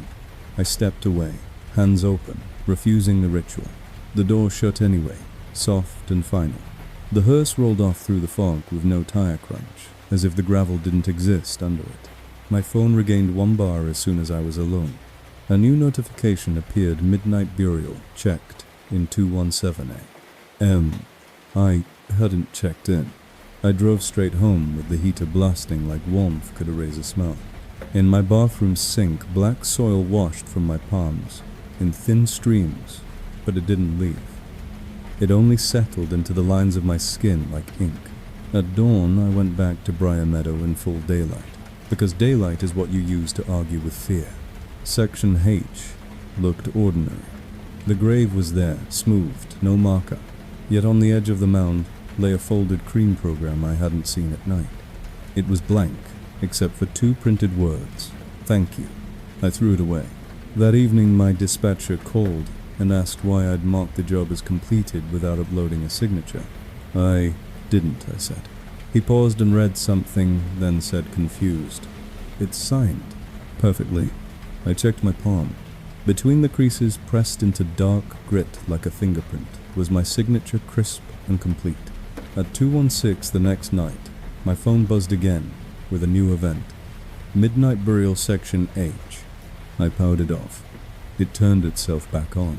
From inside my closet came 3 soft taps, a pause, 3 taps patient, and polite reminder: "You're listed. Tonight."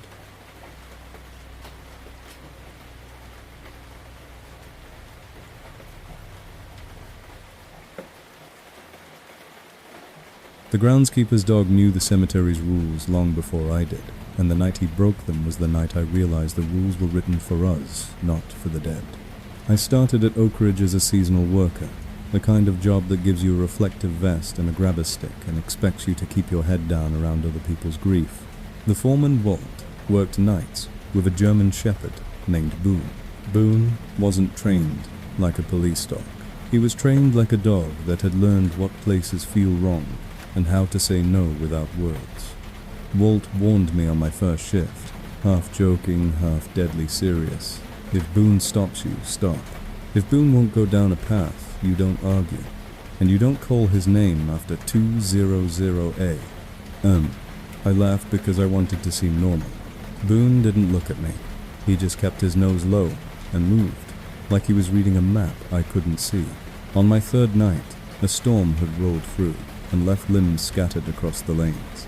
Walt had me riding with him in the utility cart, while Boone trotted beside us, tail low, nose working. The cemetery was closed, but it never felt empty. It felt like a building after business hours, full of rooms that still knew their names. Around 150A, Boone slowed near Section M, the shaded neighborhood of older stones and newer plots, and his hackles lifted. He didn't growl. He simply stopped and stared into the corridor between rows, where fog pooled thick and white. At first I saw nothing. Then I heard it, one clean whistle note, steady as breath, coming from inside the fog, as if the fog had lungs. Boone's ears pinned forward. He took 1 step, then froze again, weight shifting back, refusing. Walt cut the cart engine, and the quiet that felt staged, like a room waiting for a volunteer. "Back up," Walt murmured, and he reached down for Boone's harness. Boone didn't move. The whistle came again, closer, and from somewhere ahead came a polite tapping, 3 knocks. A pause, 3 knocks. Muffled, like it was coming through wood. Boone answered with a low woof. Not loud, not aggressive, just a statement that he had heard it and did not approve. The tapping paused, as if surprised an animal had replied. Then the fog shifted, rolling sideways in one smooth motion like a curtain pulled by a hand. And for a second the corridor looked deeper than it should have, like it connected to somewhere below ground. "Don't," Walt whispered to me, seeing my mouth pop. "Don't talk back. Don't give it a name." He pulled the cart into reverse slow, and Boone followed only when Walt moved first, eyes still locked on the corridor like he was counting distance. We made it to the main lane lights, and the pressure in my chest loosened enough for me to breathe again. Walt didn't speak until we reached the maintenance building. He poured coffee with shaking hands and said, like an old habit, "Boone's not afraid of coyotes. He's afraid of schedules." I didn't understand. Walt showed me his phone. A calendar alert blinked on the screen, one he hadn't created. Attendance. Required 2:17 M. Section M, with a check-in button. It's doing it again, he muttered, like he was talking about a busted generator.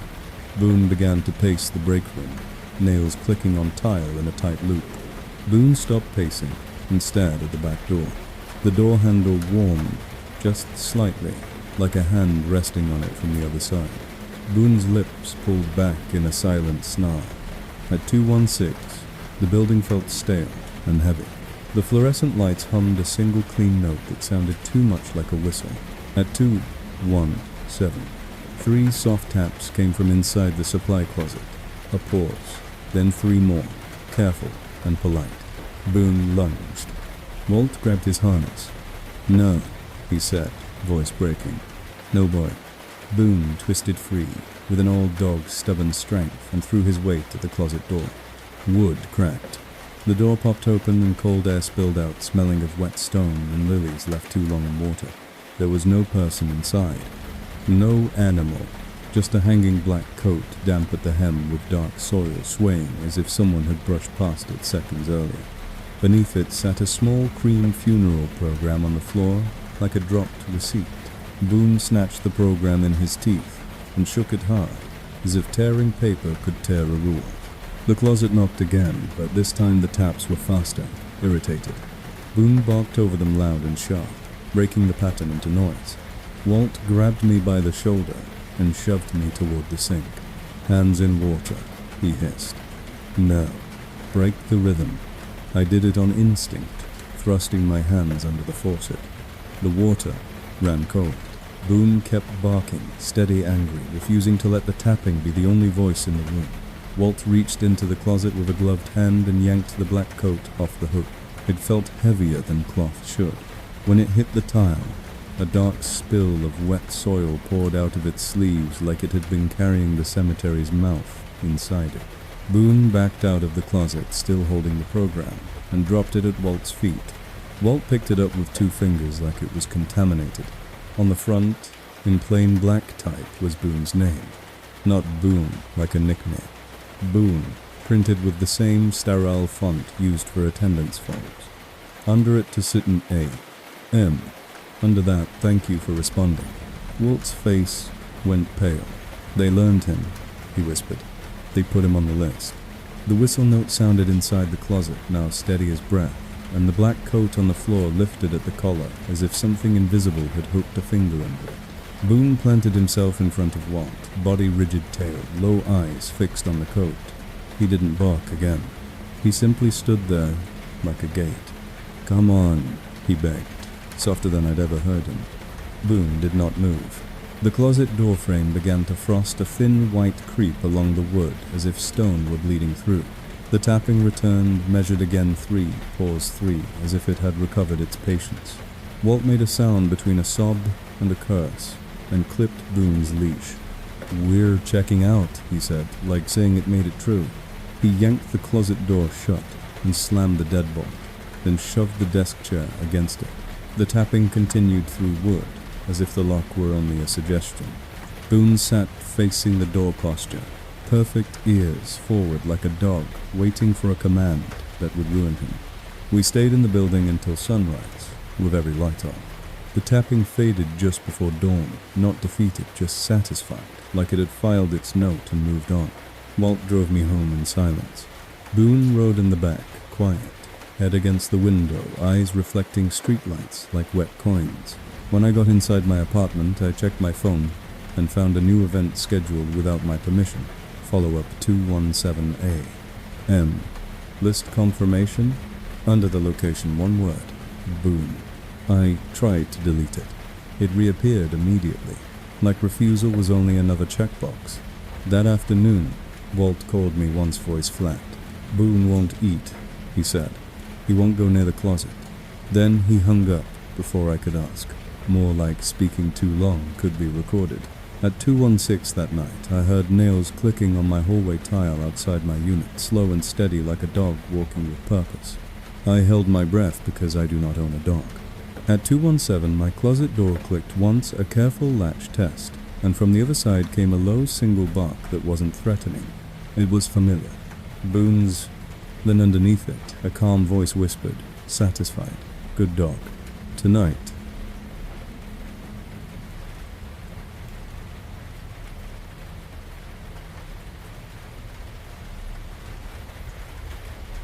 Nobody warns you not to read names in a cemetery because it's rude. They warn you because it's an invitation. My warning came from Marcy, a retired librarian who ran the Historical Society's Grave Index project.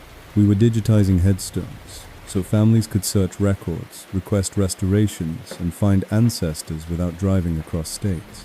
It sounded harmless. Photos, transcriptions, GPS, pins, upload done. But on my first night, Marcy handed me a laminated card like it was OSHA. Rule 1. Do not read the names out loud after dark. Rule 2.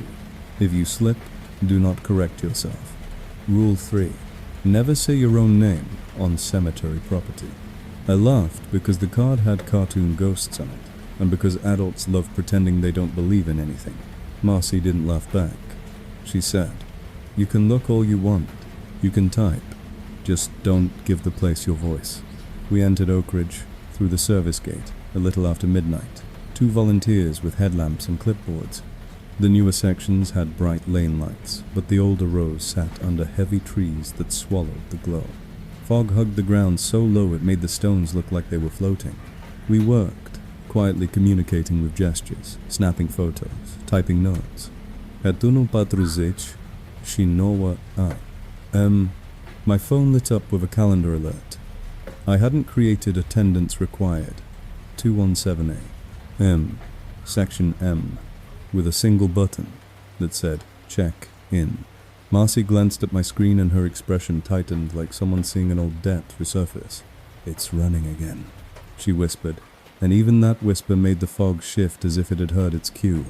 We moved faster, trying to finish, and leave before 217 arrived. 2 rows later, we found a temporary stake with a laminated card that was blank. No name, no date, just an empty rectangle shining in my beam. Marcy stopped, cold pointed at it, and then pointed at her own mouth. "Don't." She walked away, toward the lane. Lights brisk, like distance, could turn a blank back into a mistake. I should have followed. Instead, I stepped closer, because my brain hates unfinished things. At the base of the stake lay a folded cream program, perfectly dry despite the wet grass. On the front, in clean black type, was my full name spelled right, and beneath it, next name. From somewhere in the fog came one clean whistle note, steady as breath through metal. It made my teeth ache. Then I heard the tapping 3 knocks, a pause 3 knocks, muffled like it was coming through a lid. My phone vibrated again. The alert pulsed, waiting for my thumb. I didn't press it. I didn't speak. I glanced, just for grounding, at the nearest headstone. The name was clear.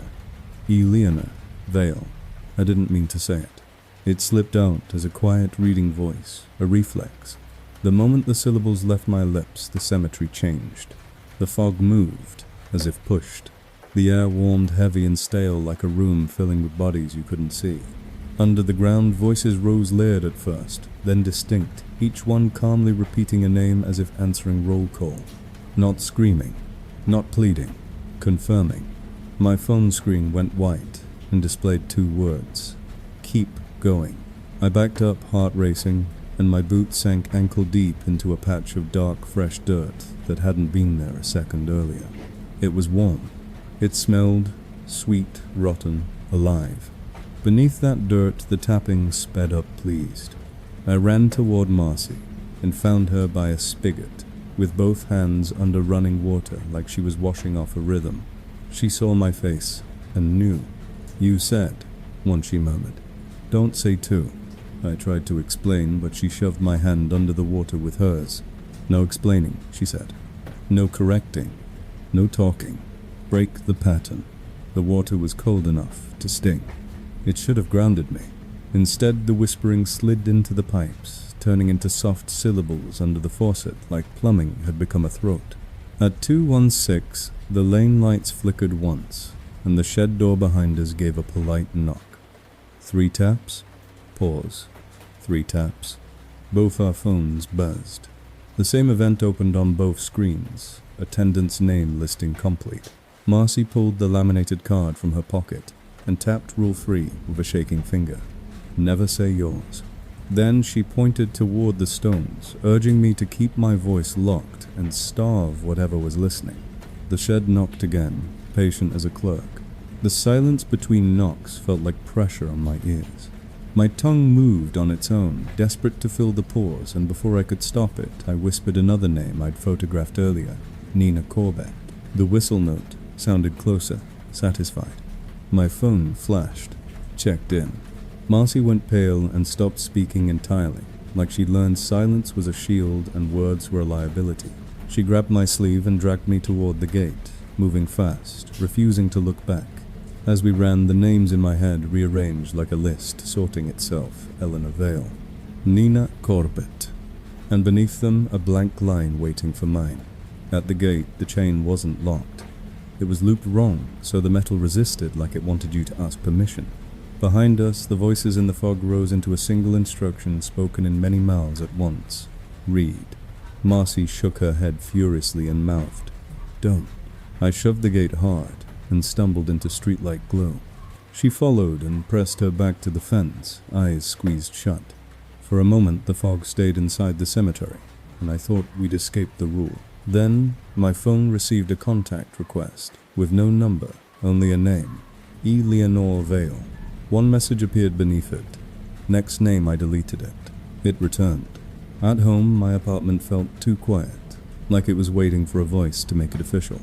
I kept my mouth shut all evening, swallowing every urge to narrate my own fear. A doi shais prezeche. My closet door clicked once, a careful latch test.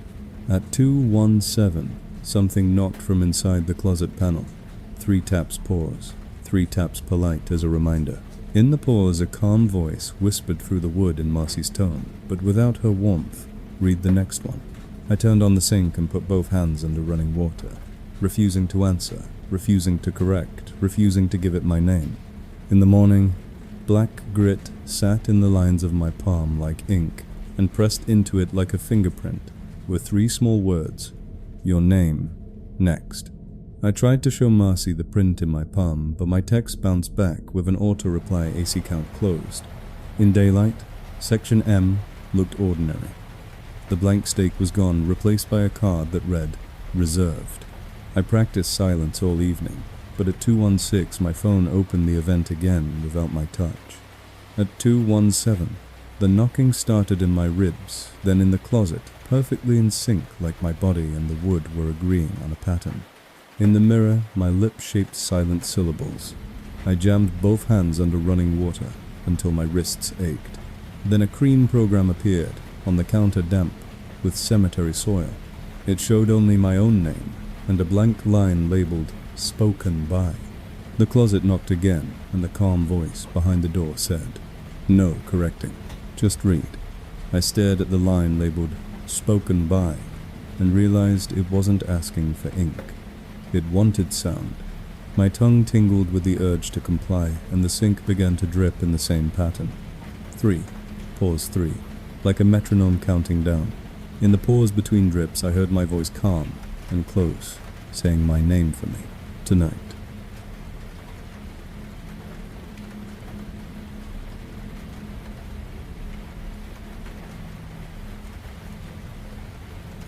The Victorian Ghost at Oakridge didn't rattle chains or float down paths. She corrected my manners, and that was worse because it felt reasonable. I was on a late restoration shift, cleaning soot off the oldest stones and photographing damaged plaques for the archives.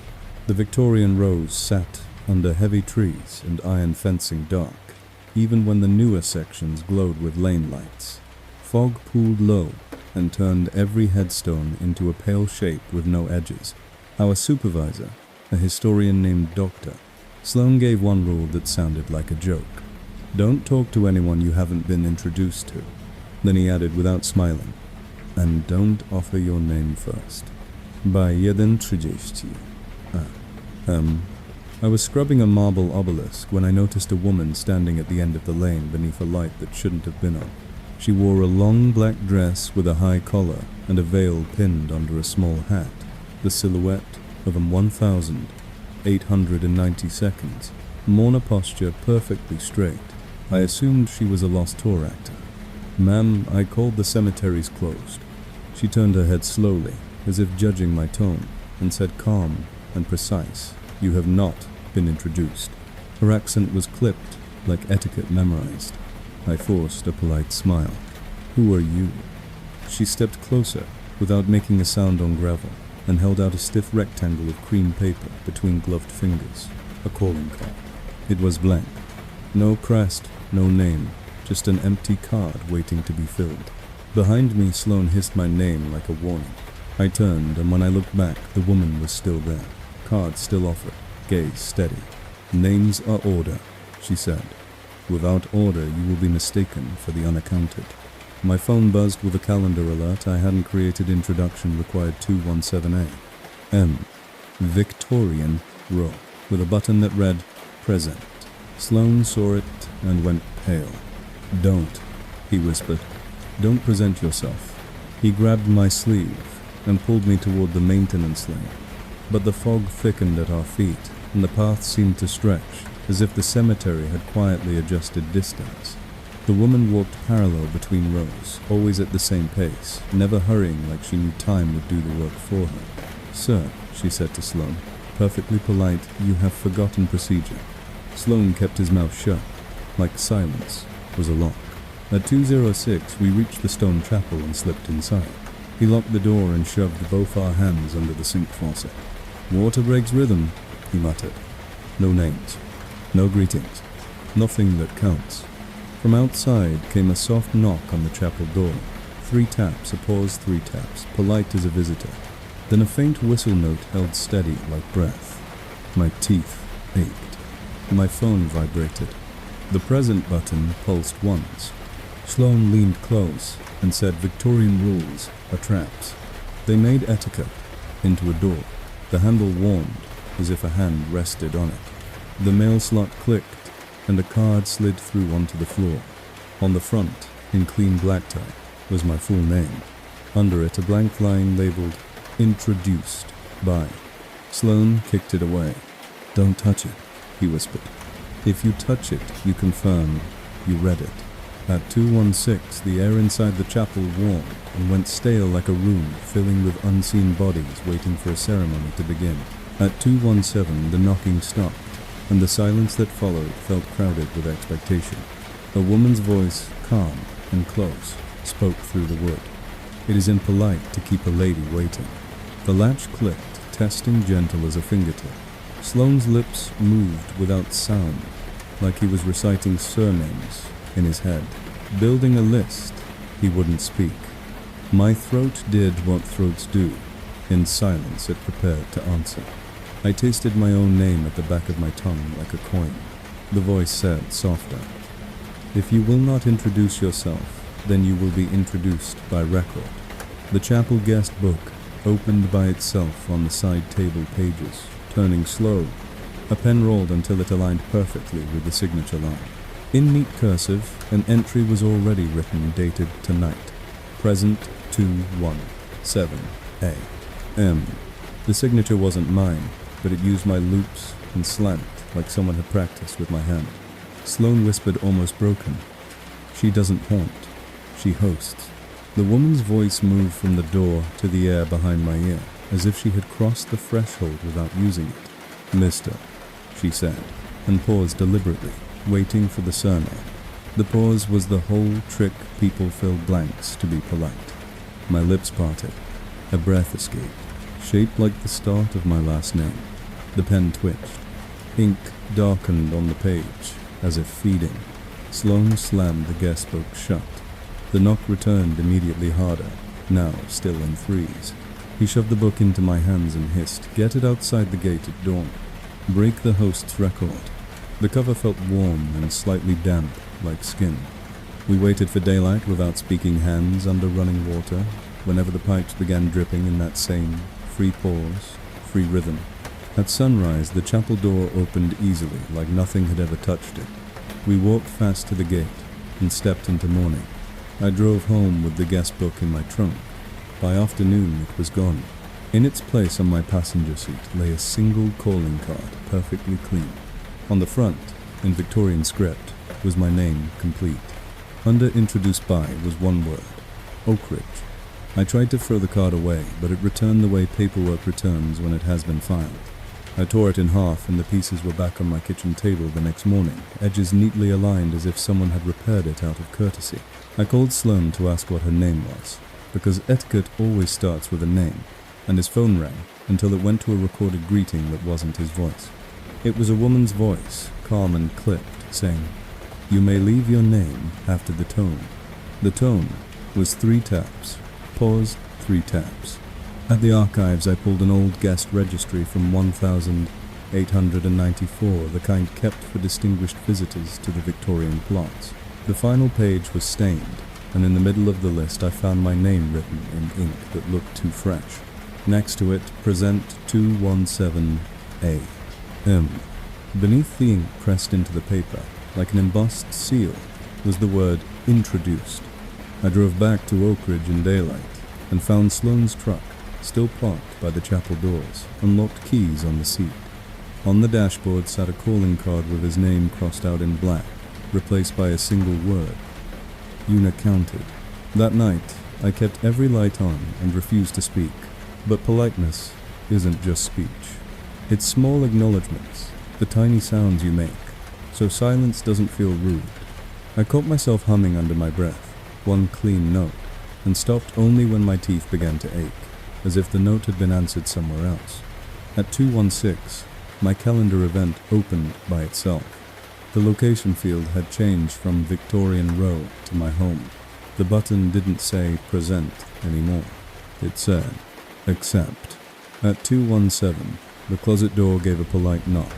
3 taps, pause, 3 taps, and the handle warmed under my staring eyes, like a hand settling into place. The accept button pressed itself on my screen. A soft rustle of fabric came from inside the closet, followed by the faint scratch of a pen across paper. Then her voice right behind my ear corrected me one last time. A guest does not linger in the doorway. I kept my mouth shut anyway, still. Tonight.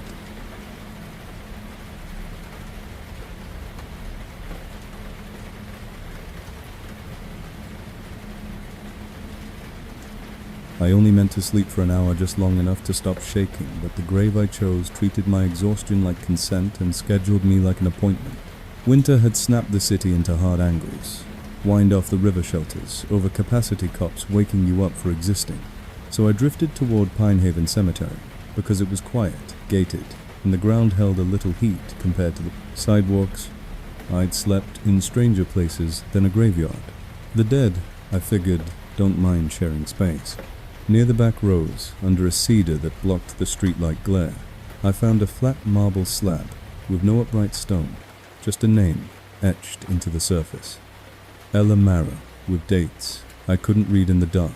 The slab was dry and level, and the grass around it was worn, as if other bodies had used it as a bench. I laid my hoodie down like a pillow, wrapped my coat tighter, and lowered myself onto the stone. The cold seeped up through my bones, but it was the clean kind of cold, not the wet gutter cold that crawls into your skin and stays. I told myself I'd get up before security did rounds. I told myself a lot of things. Sometime after midnight, fog rolled in low enough to blur the ground, and the cemetery got quieter in a way that felt deliberate, like a room going silent when someone important enters. I woke to a sound that wasn't wind.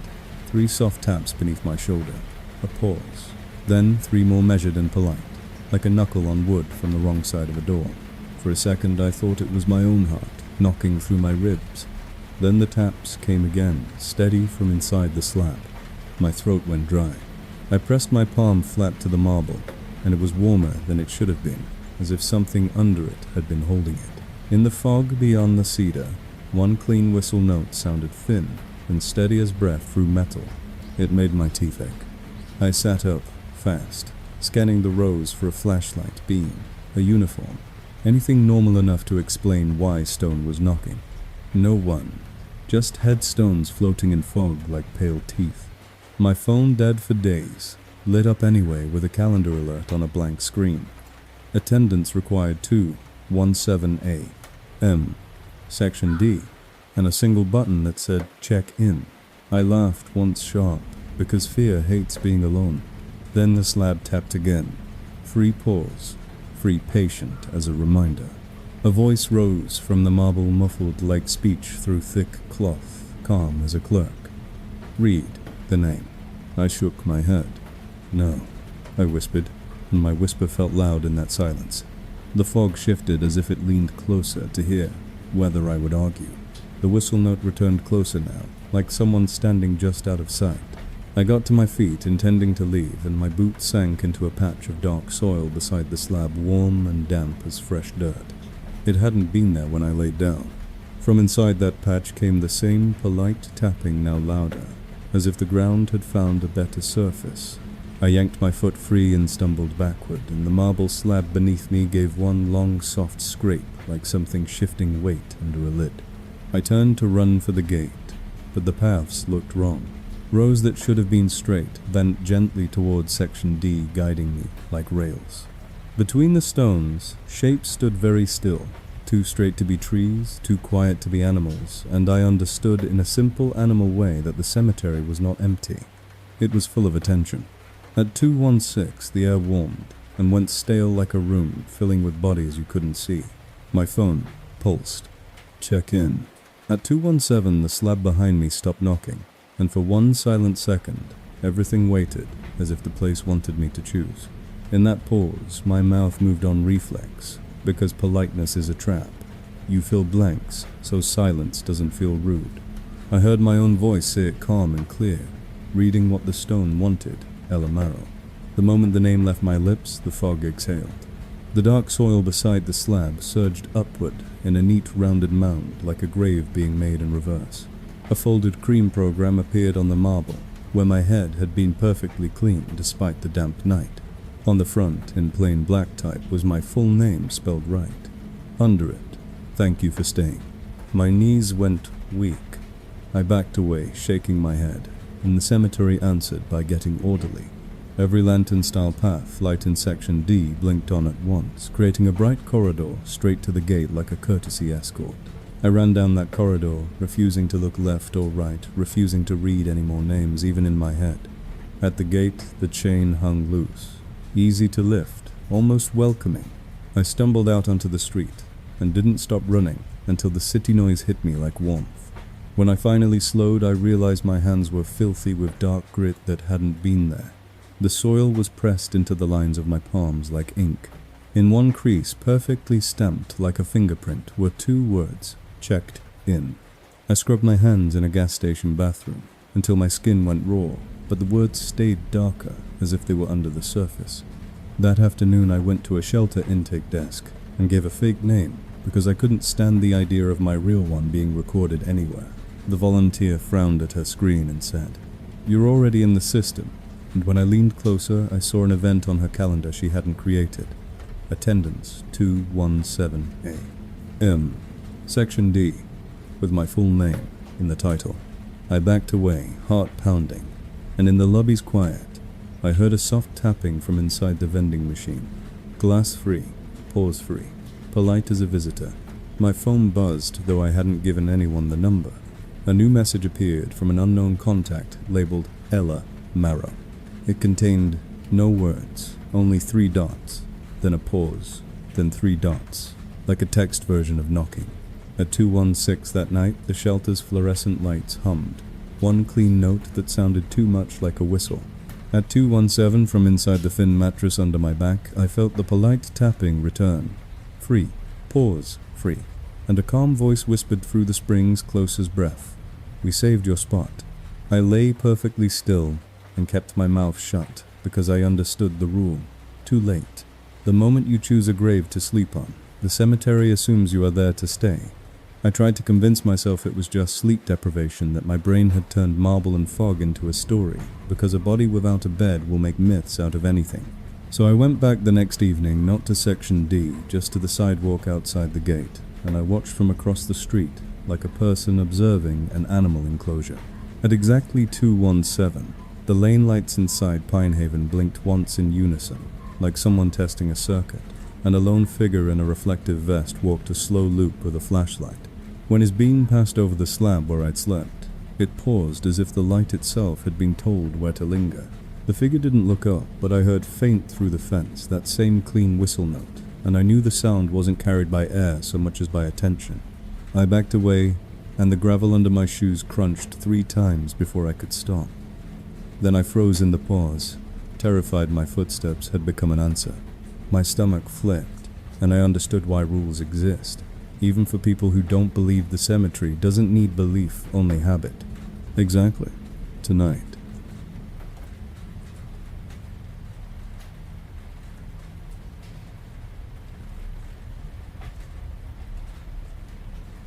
Buried alive is supposed to be a fear you leave in old movies, but the cemetery proved it can turn any locked space into a coffin if it knows your name. I was a maintenance contractor, not a thrill seeker, and the job was simple on paper: to inspect drainage near the receiving vault at Oak Ridge after a sinkhole opened by the Victorian Rose. The vault was an old concrete building built into the hillside, used a century ago to store bodies when the ground froze. Now it was mostly empty, a cold shell with a heavy steel door, and a smell like wet stone and lilies left too long in water. The city wanted photos and measurements before they sent engineers.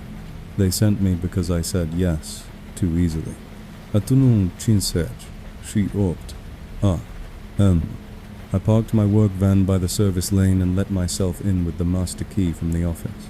The door groaned as it opened and the air inside rolled over me like a basement breath. My headlamp beam hit bare. Concrete rusted hooks, a drain in the floor, and a ledger shelf with dust on it. I called out, automatically, hello, because silence makes people polite. My voice echoed once, then died as if the building swallowed the sound. My phone showed no service, but it buzzed with a calendar alert. I hadn't created attendance required 217A. M. Receiving vault. Check in. I cursed under my breath and blamed the glitchy network that always acted weird in concrete. I walked toward the back wall, where the sinkhole crack had been reported. The floor felt colder under my boots, damp like the vault sweated. Near the wall, a section of concrete had spidered into a clean seam, and when I leaned in, I heard it 3 soft taps, a pause, 3 taps coming from inside the wall, like knuckles on wood. It wasn't a pipe. It wasn't water. It was the same measured rhythm you hear when someone is trying to be polite on the other side of a door. A thin whistle note sounded from somewhere deeper in the vault. One clean tone held steady as breath.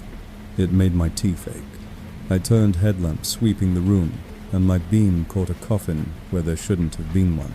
Plain pine, no handles, sitting on a metal dolly as if someone had rolled it in and forgotten it. On the lid was a cream card, like a shipping label. My full name was printed on it in black type. Under it, to Sitten. My stomach dropped so hard I felt nauseous. I walked closer anyway, because denial makes you inspect your own trap. The coffin lid tapped beneath my hand the moment I touched it. 3 paws, 3 warm under my palm like skin. I jerked back. The vault door behind me eased shut with a soft click, not a slam, patient and final. I ran to it and yanked. No give. The latch was outside. The calendar alert pulsed again on my screen. Check in. At 2:10, the air warmed and went stale. At 2:12, the whistle note returned closer, and the coffin tapped again like it was answering the sound. I did the only rational thing left. I looked for an emergency release. There was none. Just an old ledger shelf and a dusty binder labeled Receiving Log. The binder lay open as if it had been waiting for me. On the page, in neat, slanted handwriting that matched mine, a line was already written. Entry confirmed. 217A. M. Below it was a blank line, labeled Signature. A pen lay across it perfectly aligned. My hand twitched toward it, on reflex. Paperwork is muscle memory. I forced my fist closed. From inside the coffin came a muffled voice, calm as a clerk, speaking through thick cloth, confirmed. I backed away until my shoulders hit the concrete wall. No, I said, and my voice sounded small, like it couldn't fill the room. The coffin tapped faster, irritated still in 3s. The whistle note held steady, like someone listening. At 216, the vault lights flickered once and my headlamp dimmed, as if the battery had been drained by attention. At 217, the room went still for one silent second, waiting, and then the coffin lid lifted 1 inch from the inside with a slow, wet peel like a seal separating from skin. Cold air breathed out from the gap, stale and sweet like earth. I grabbed the lid and shoved down with both hands, panic turning me strong, and the lid stopped moving, but something under it pressed back with steady patience. 3 taps came from inside the lid itself, right under my palms, as if knuckles were knocking on my bones. My chest tightened. I couldn't get enough air. The vault felt smaller, lower, like the ceiling had dropped.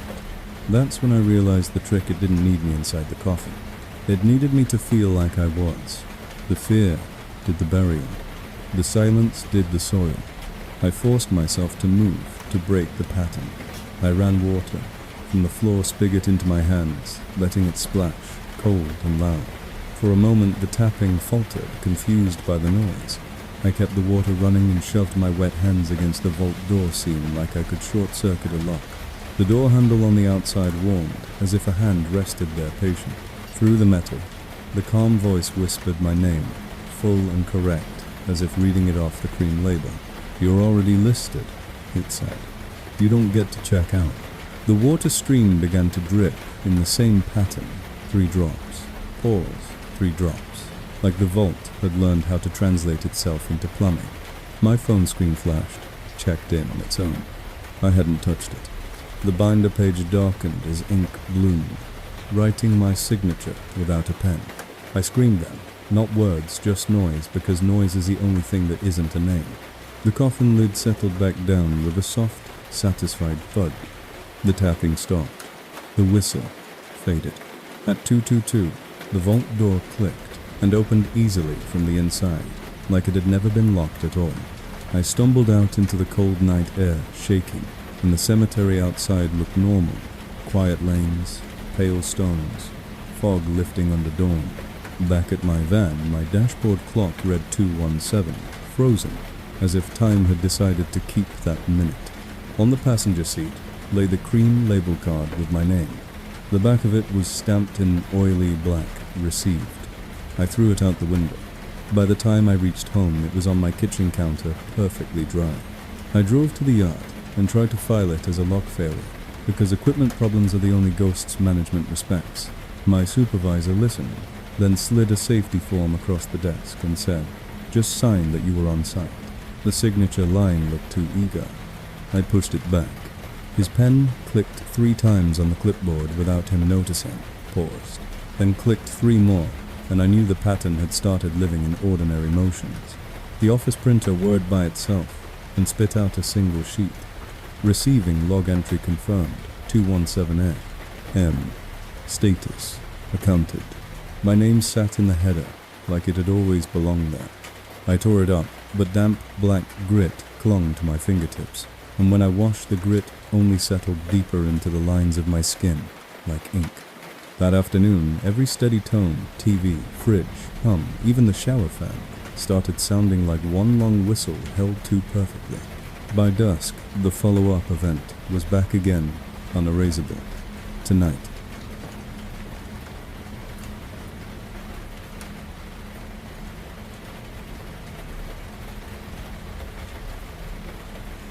I used to think the woods behind Briar Meadow were just a shortcut for teenagers and dog walkers, until I learned the cemetery doesn't end at the fence line.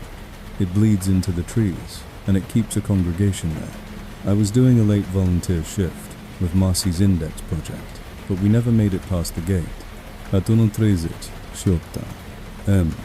We saw headlights parked where no cars were allowed, deep in the service lane near the back tree line. Marcy grabbed my sleeve and shook her head hard, mouthing, "No, but curiosity is a hunger that looks like courage." We walked with our lights off, using the moon and the pale gravel to keep quiet. Through the trees we heard the sound first, a low chant, not words, just breath, rising and falling in rhythm like people practicing a hymn they didn't want to forget. Then the whistle came, one clean note held steady, and every voice in the chant stopped at once, as if the note had called them to attention. My phone buzzed with no service and opened a calendar event I hadn't created. Attendance required 217A. M. Woodline check-in. I tried to dismiss it, but the screen only dimmed and the event stayed there like a stamped form. Marcy whispered, without sound, hands under her coat sleeves, like she was protecting her own pulse from becoming a knock. We reached a gap in the fence, where the iron had been bent outward, not forced, just opened, like a gate for those who knew. Beyond it the woods were darker, but in the center of the trees, a ring of lanterns glowed steady and warm, too warm for battery lights, too steady for wind. Inside the ring stood maybe a dozen people in dark coats, heads bowed, hands clasped, all facing a flat stone slab laid on the ground like an altar. On the slab sat a cream-colored ledger book and a pen on a chain, and beside them a small tarnished whistle. They weren't praying to anything in the sky. They were looking down toward the earth, toward the place that had names. A woman stepped into the lantern circle, wearing a veil and a long black coat. Even at a distance, I recognized the posture of the lady in black. She raised one gloved hand, and the group responded with 3 soft claps. A pause, then 3 more perfectly synchronized, as if politeness had been weaponized into rhythm. From beneath the slab came the answer. 3 muffled taps, pause 3, like knuckles on a lid. The lady in black opened the ledger and began to read in a calm clerical voice. Not the voice of belief, but the voice of records. Each line was a name and a time. Each time was 217. As she read, the people in the circle repeated the names back, not shouting, not pleading, simply confirming, and with every confirmation the lantern light brightened like it was being fed. I knew then what it was.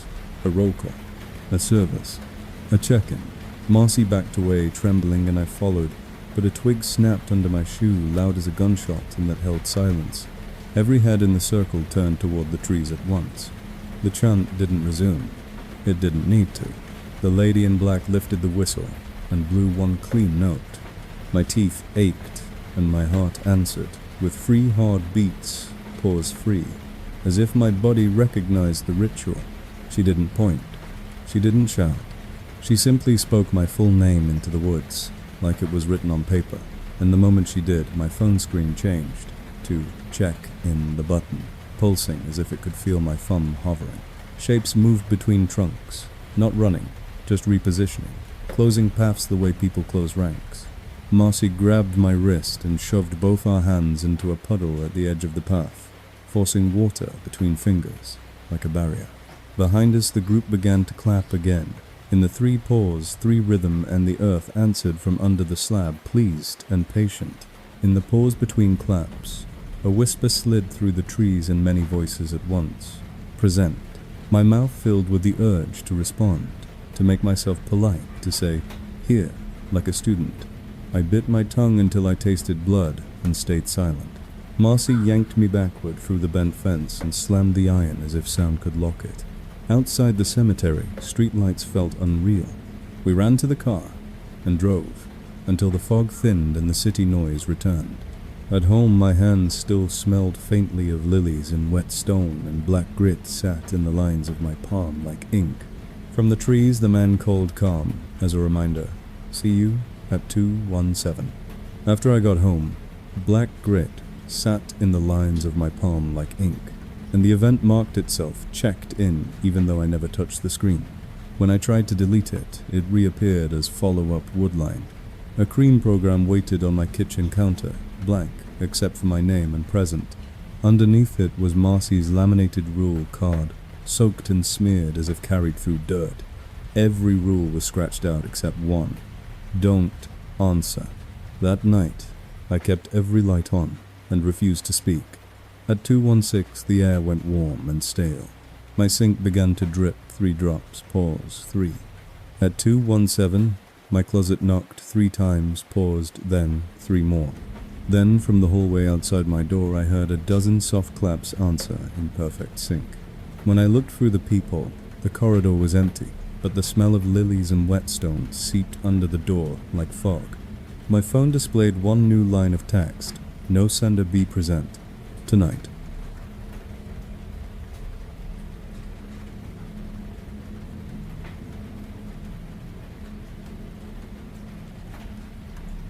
If you ever hear 3 knocks, a pause, then 3 more, and you can't tell where they're coming from, don't do what I did, and try to be polite about it. My creepy encounter at the cemetery didn't start with fog or ghosts. It started with me trying to prove to myself that I wasn't scared of a place I worked in every day. I'd spent months hearing stories. Night Watchman, mausoleums, the lady in black, the whistle in the mist, until all of it blended into one tired superstition. So on my last week at Oak Ridge, I made a stupid decision. I stayed after my shift ended and walked the lanes alone. No radio, no partner, no reason except pride. It was December, the air sharp and clean, and the cemetery lights made the stones look orderly, almost comforting. I told myself that was the point, that grief looks neat from a distance. My phone buzzed, and even before I looked, I knew what it would be, because the place teaches your body the schedule first. Attendance required 217A. Oak Ridge Cemetery. Check in. I laughed out loud just once to break the spell, and the sound felt wrong, like laughing in a library. I hit decline. The button grayed out, then returned as if my refusal had been filed and denied. A clean whistle note floated across the rows, steady as breath through metal, and my teeth ached like they'd been touched by cold steel.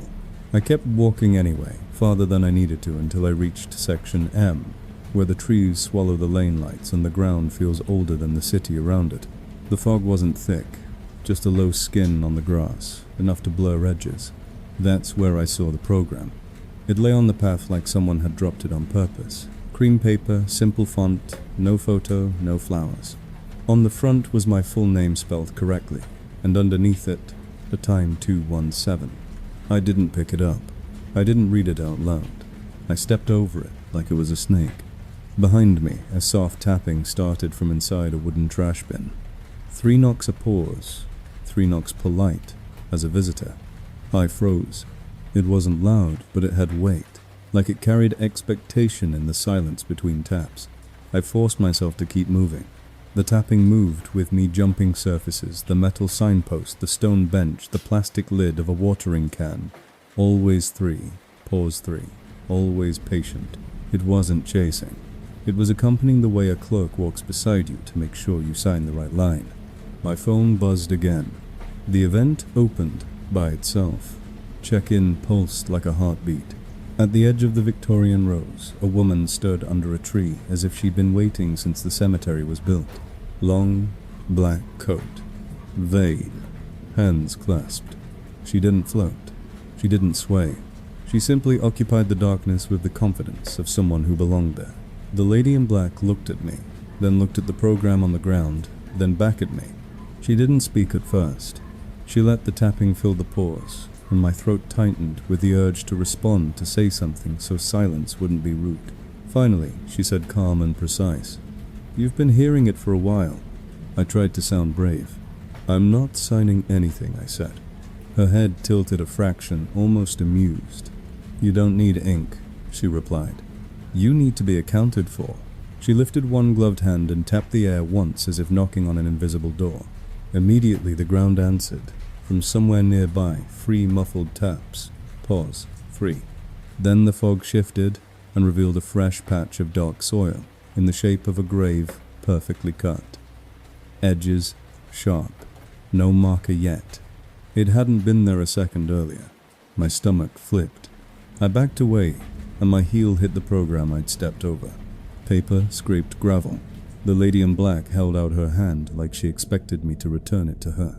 "I'm just walking," I said, and I hated how my voice shook. "Walking is attendance," she said, and she nodded toward the dark soil. From under it came a whisper. Layered voices pressed through dirt. Then one voice separated itself and said my name, the way a receptionist says it. "When your appointment is ready." My phone screen flashed, checked in for half a second, then returned to check in pulsing. I had a sudden terrible thought. What if the button wasn't asking permission, just asking whether I noticed? I turned and ran toward the gate. The paths didn't change, not visibly, but distance did. The rows felt longer, the corners slower, like the cemetery was stretching itself to give me time to reconsider. Behind me the tapping stayed polite, never speeding, never panicking. Just 3. Pause. 3. As if it knew I couldn't outrun my own habits. At 2:16, the air went warm and stale, and every lane light flickered once in unison. Like a synchronized blink, I hit the main gate and found the chain looped, wrong, not locked, just resistant, like it wanted me to ask permission with words. I didn't. I shoved. The metal scraped, and the sound came out as 3 sharp clinks, a pause, then 3 more, like my struggle had become an answer. The moment I made that rhythm, everything stopped. The tapping ceased. The whistle faded. The fog held still. Then in the quiet of that pause, my mouth did the thing humans do when silence feels charged. It tried to fill it. "I'm sorry," I whispered, because apology is a reflex, and the second the words left me, the gate gave easily, as if it had been waiting for courtesy.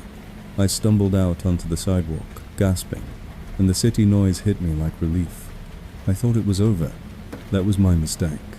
At home, I washed my hands and watched black grit settle into the lines of my palms like ink. When I spread my fingers under the bathroom light, I saw a perfect stamp in the crease of my right hand present. I didn't tell anyone.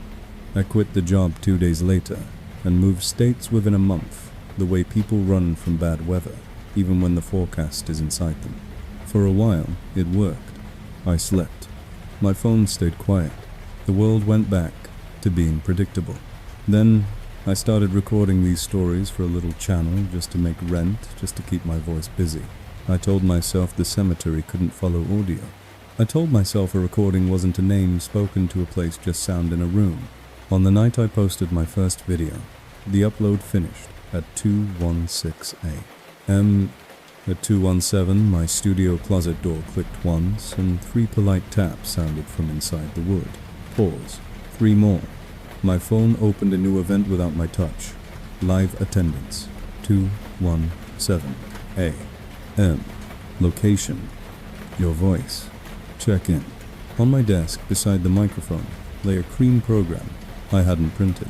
On the front was not my name this time, but a list, a column of names, like a chat log, each followed by 217, as if the cemetery had learned how to count through listeners. The last line was blank waiting.